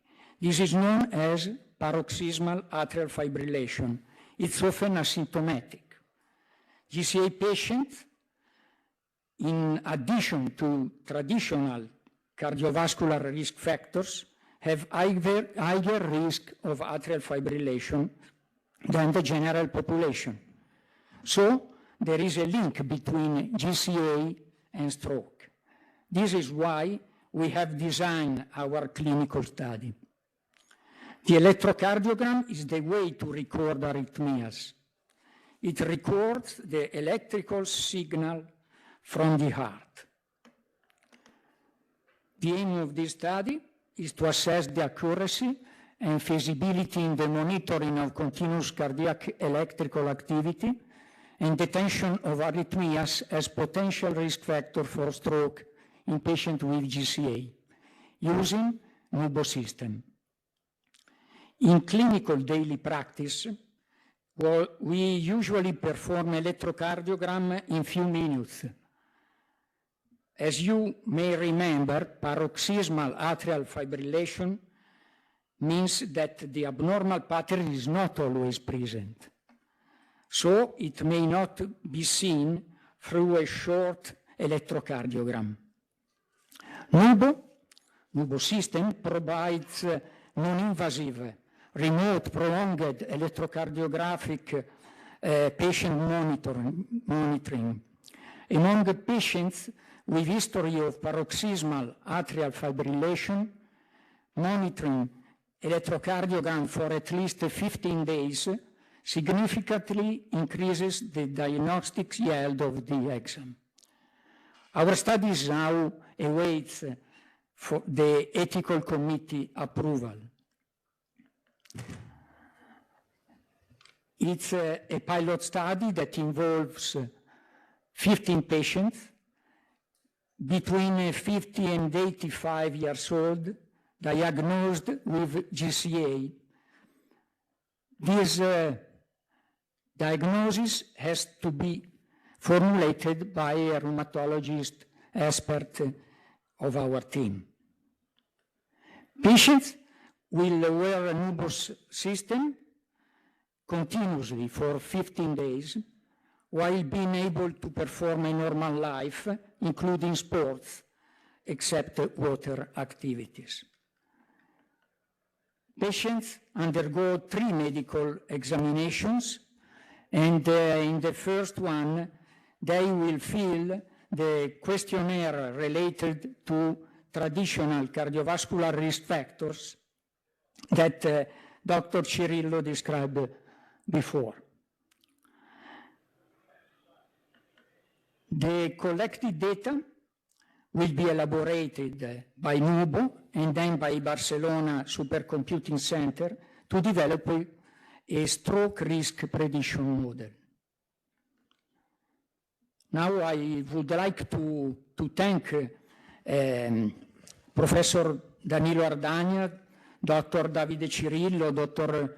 Daniele Lezzi and NUBO for their support in this study. I thank all the engineers, researchers in industries that work every day to enable doctors to improve the ability to diagnose and treat patients. Until today, I've never seen so many engineers all together. Thanks to Chief of my department, Dr. Oscar Epis, and thanks to Dr. Maria Di Cicco, co-investigator in the study, who every day with me takes care of our patients with dedication and very high competence. Thanks a lot to everyone for the attention. Thank you.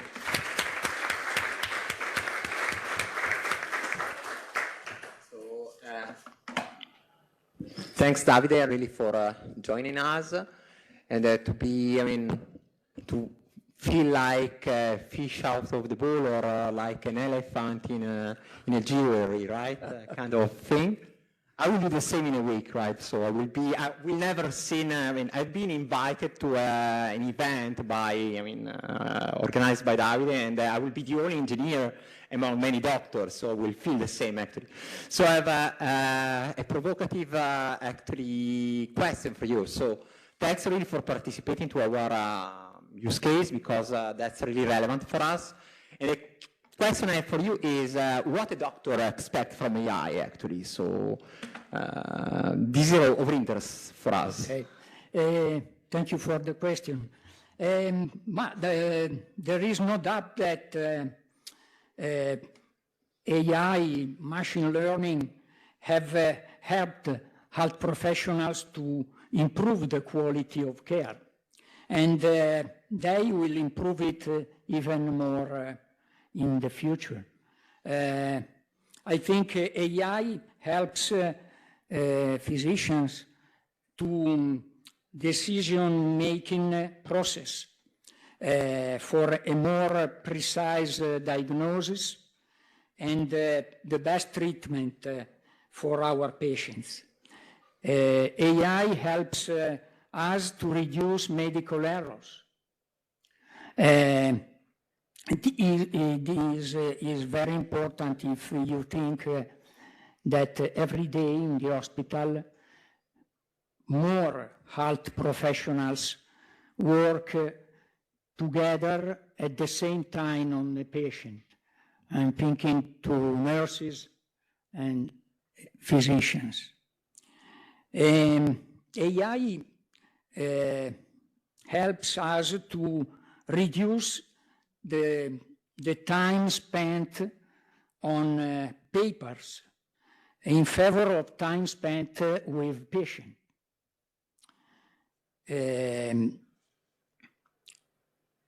It helps us in medical educations. I'm thinking not only the education of patients, but also the education of caregivers. In a general population that is getting older year by year, caregivers, all person that takes care of aged people at home are to be educated, but physician can't educate during an examination, a clinical examination of that patient. We need the help of AI. It helps us in molecular medicine. There are a lot of molecules, not only genetic, the genome processing. Finally, I hope that AI and machine learning will make it possible for health professionals to do their work better and leave time for the human-to-human interaction. Thank you. Thanks. So now we move to the last speaker of this session. Tommaso, are you online? Yes. Yes. Okay, Can thank you hear you. me? Yes, Yes. we see you also. So thanks for your time and thanks for participating remotely. You should be able to share your screen. Yeah. Yes, I try. Okay. So, we try. Let me tell me if you can see it. You Okay, can see great. it? Yeah, we Yeah, see your perfect. slide. So, You can go to perfect. presentation mode, maybe? Okay, great. Yeah. Thank you. The floor is yours. Okay, thank you very much. I try to be quick to catch up the time. So my talk is much less technical, but instead is to tell you the story of this collaboration we have with Politecnico di Milano since last year, the creation of the joint lab called Smart Eyewear Lab, Essilor-Luxottica and Polimi Smart Eyewear Lab. So just okay, so it's not working. Okay. Just a very, very brief description of who we are as a company. We are Essilor-Luxottica, global leader in the eyewear field, both from frames and also for corrective lenses with Essilor. So this is just an overview of our main numbers. We have an innovation company. We have more than 12,000 patents, and we came up with nearly 4,000 models every year. We have a huge brand portfolio with more than 150 brands, which are all proprietary brands like Ray-Ban, Oakley, Persol, but also licenses with the high fashion luxury, like for example Chanel, Prada, and so on. And we have also a lot of collaboration also in terms of corrective lenses with Essilor, of course, and all the ophthalmic part.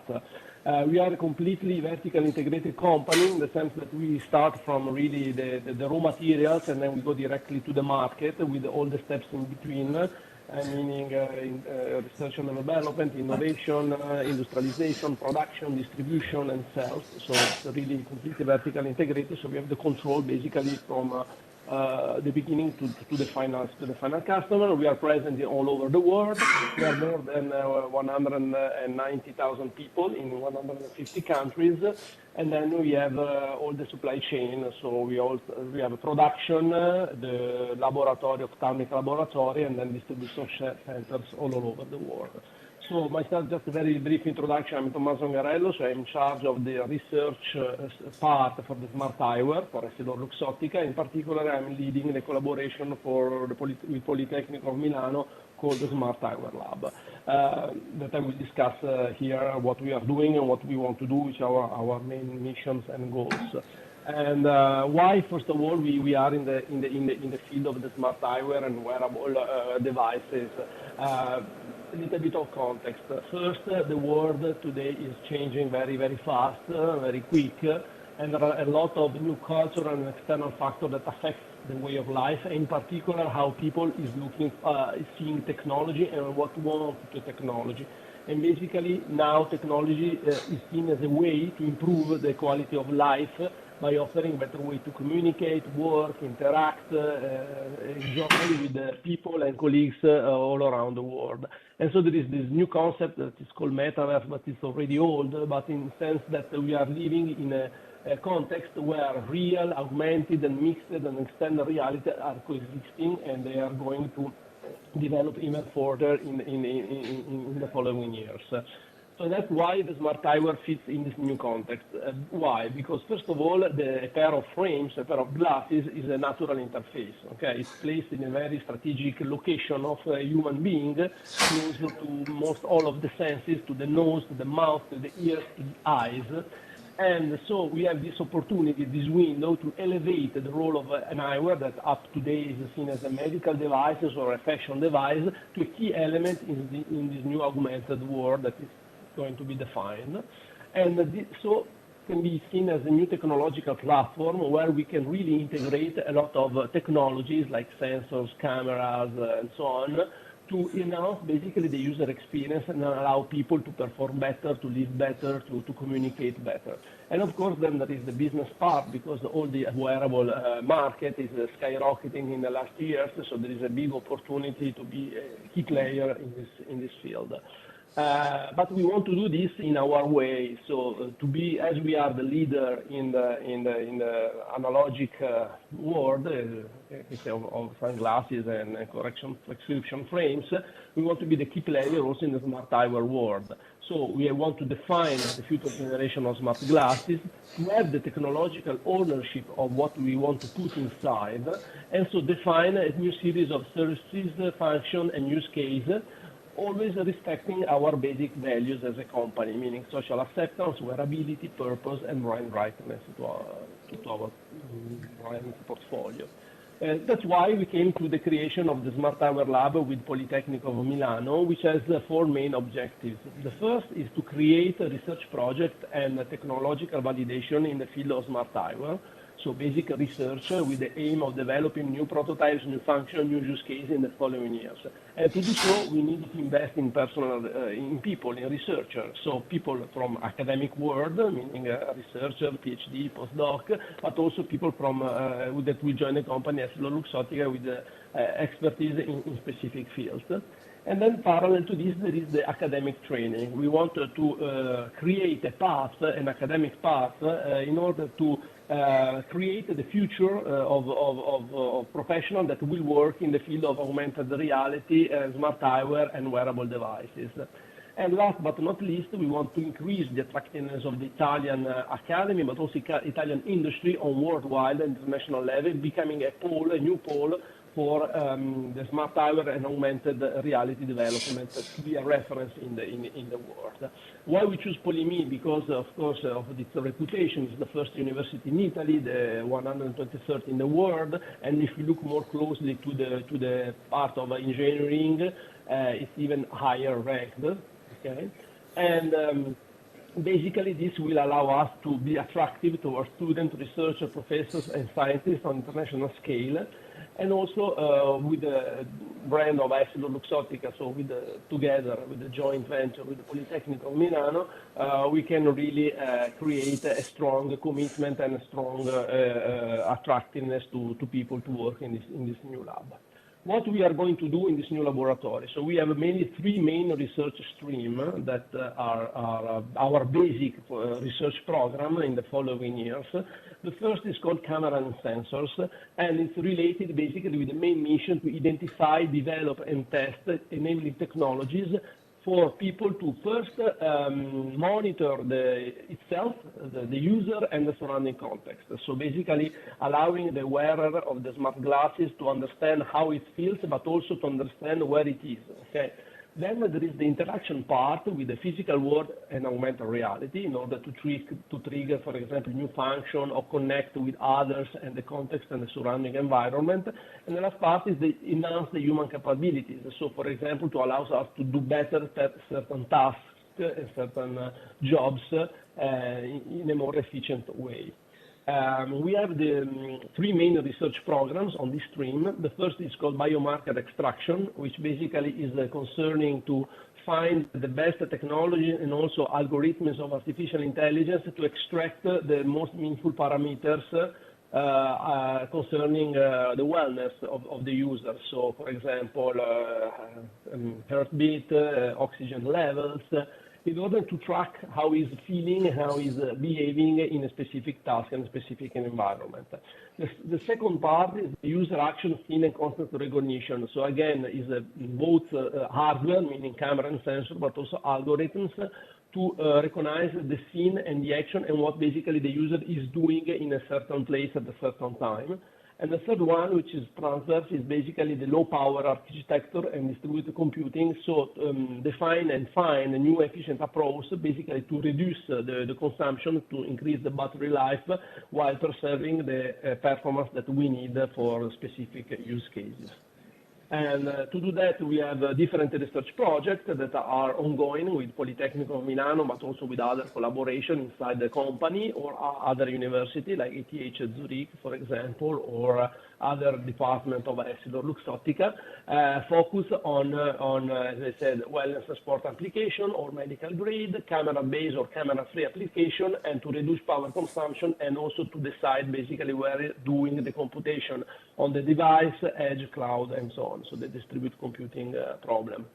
The second main research stream that we are investigating is related to the eye tracking, meaning basically understand where the gaze and the eye is looking at every time, at every moment. The main mission of the eye tracking research stream is to develop a complete embedded eye tracking system, so completely embedded meaning standalone on the frame, which will be basically a key enable technology for different use cases and scenarios for our customers. Okay. Here again, we have three main research programs. One concerns low power eye tracking, so basically the less finite technology that has the lowest power consumption and lower computational cost. And on the other side, there is the high performance eye tracking, so the system with the highest frequency and the lowest latency in order to have the best tracking technology of the eye. And parallel to this, there is also the testing protocol procedure, because eye tracking is a quite not standardized yet technology, so we need also to define all the series of testing protocols, testing measure environment, in order to every time compare and decide which eye tracking technology is the best, and also the algorithms of that analysis is the best for a specific task and a specific use case. And again, we have different research projects with the same, like before, with Politecnico and external collaboration, focus on wellness application and social context application, focus on augmented reality and performance, and on standardization and validation protocol for eye tracking. And the last one of the research stream, so we have three main research streams, is concerning optical integration. So what is for us basically the bringing the augmented reality to the eye, to the lens, but in general to the user.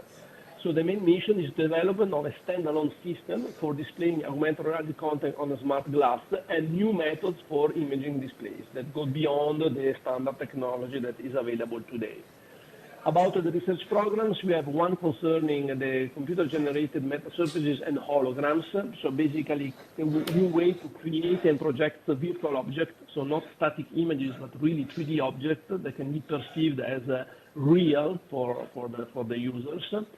A more basic physics, which is regarding to photonic metasurfaces, so to find a new way to project virtual images, not only standard waveguide, for example, or LCD displays, but a much smaller and transparent way to generate images that are seen by the final user with the smart glasses. And to do so, we needed to develop specific optical materials with a very high refractive index that allows us to have the best performances in terms of, for example, eye box, pupil side, visual comfort for augmented reality content. So we have, again, in the same way, different research projects ongoing with different groups from Politecnico di Milano or external universities, focus on augmented reality content generation, on developing specific way to project these images, on flat optics system in order to reduce, for example, the dimension of prescription lenses and make it compatible with augmented reality, and also all the parts related to the material growth, to treat films and micro and nano fabrication in order to realize these optical and photonic structures. Where we will be, the laboratory has started officially in some provisional spaces near the Leonardo campus of Politecnico di Milano, but at a regime in 2 or 3 years, we will be in the new Parco dei Gasometri, in the Smart City Innovation Hub, that is being realized in the Bovisa camp. and the ceremony of has been like 2 weeks before, 2 weeks ago, 3 weeks ago of the first stone, basically. And this will be a huge project where different companies will be present. So it's really a new context and scenario for Italian academic and industrial world, where we will have really an innovation hub where private and public can really be together and push the innovation even further. And last but not least, I give you just an overview also of the academic training that I said in the beginning with the master degree objective. So what we want to do is to define a master degree in collaboration, of course, with Politecnico of Milano, to really create a multidisciplinary approach in order to have a new generation of students that will really work in augmented reality and smart eyewear with the development of specific dedicated tools to what we want to develop. So in order to do so, we have a path. We cannot start from the beginning with a complete master degree course, but we will arrive step by step. We will start this year with some seminars, specific seminars and workshops where we invite top scientists and scientists from our company to go to the student to specific topics. And then we will make a workshop with, for example, some tasks that we will ask them the students to do, with the idea to go in like 3 years, in 25, 26, to a complete master degree program, which will be held together with the Department of Electric Engineering and the Physics Department of Politecnico of Milano. Just to end the presentation, we have a lot of open position because we are looking for motivated and qualified young professionals. In particular, for the stream of camera and sensors, we are looking for electrical engineering or computer scientists or equivalent, which have knowledge of course, embedded system, electronic engineering, but also from the informatics point of view with coding, firmware development, and machine learning approaches. And the same for the optical integration. We are looking for people with a strong background in physics, photonics, physical engineering, optical engineering to develop all these new projection system and augmented reality system for the new generation of smart eyewear. So these are open calls that we have and are also available on our website if you wanted to check. So I just came to the end. I thank you for this opportunity to present this very cool, I think, an innovative collaboration that we have. And if you have any question, please ask or contact me as Thank you, Tommaso. Thanks a lot for your interesting talk. I don't know, is there any question from the audience? Well, more a question is a proposal. Tommaso, when you have one of these glasses available, I volunteer for tester. Me too, of course. You will be more involved, basically, so in the project, and but also you can take up the number in the queue, and then we can give you a testing device to be tested. But if you want, the new product of Ray-Ban Meta has just been announced a week ago, so you can purchase the second generation of smart eyewear commercially available, and I think you can really enjoy them. Okay, thank you. So, thank you. Bye-bye. Thanks a lot. Now, I mean, we are a bit late, but I think we deserve at least 1 hour lunch break. So please, we can go to the next room, and we start again at 2:30 sharp.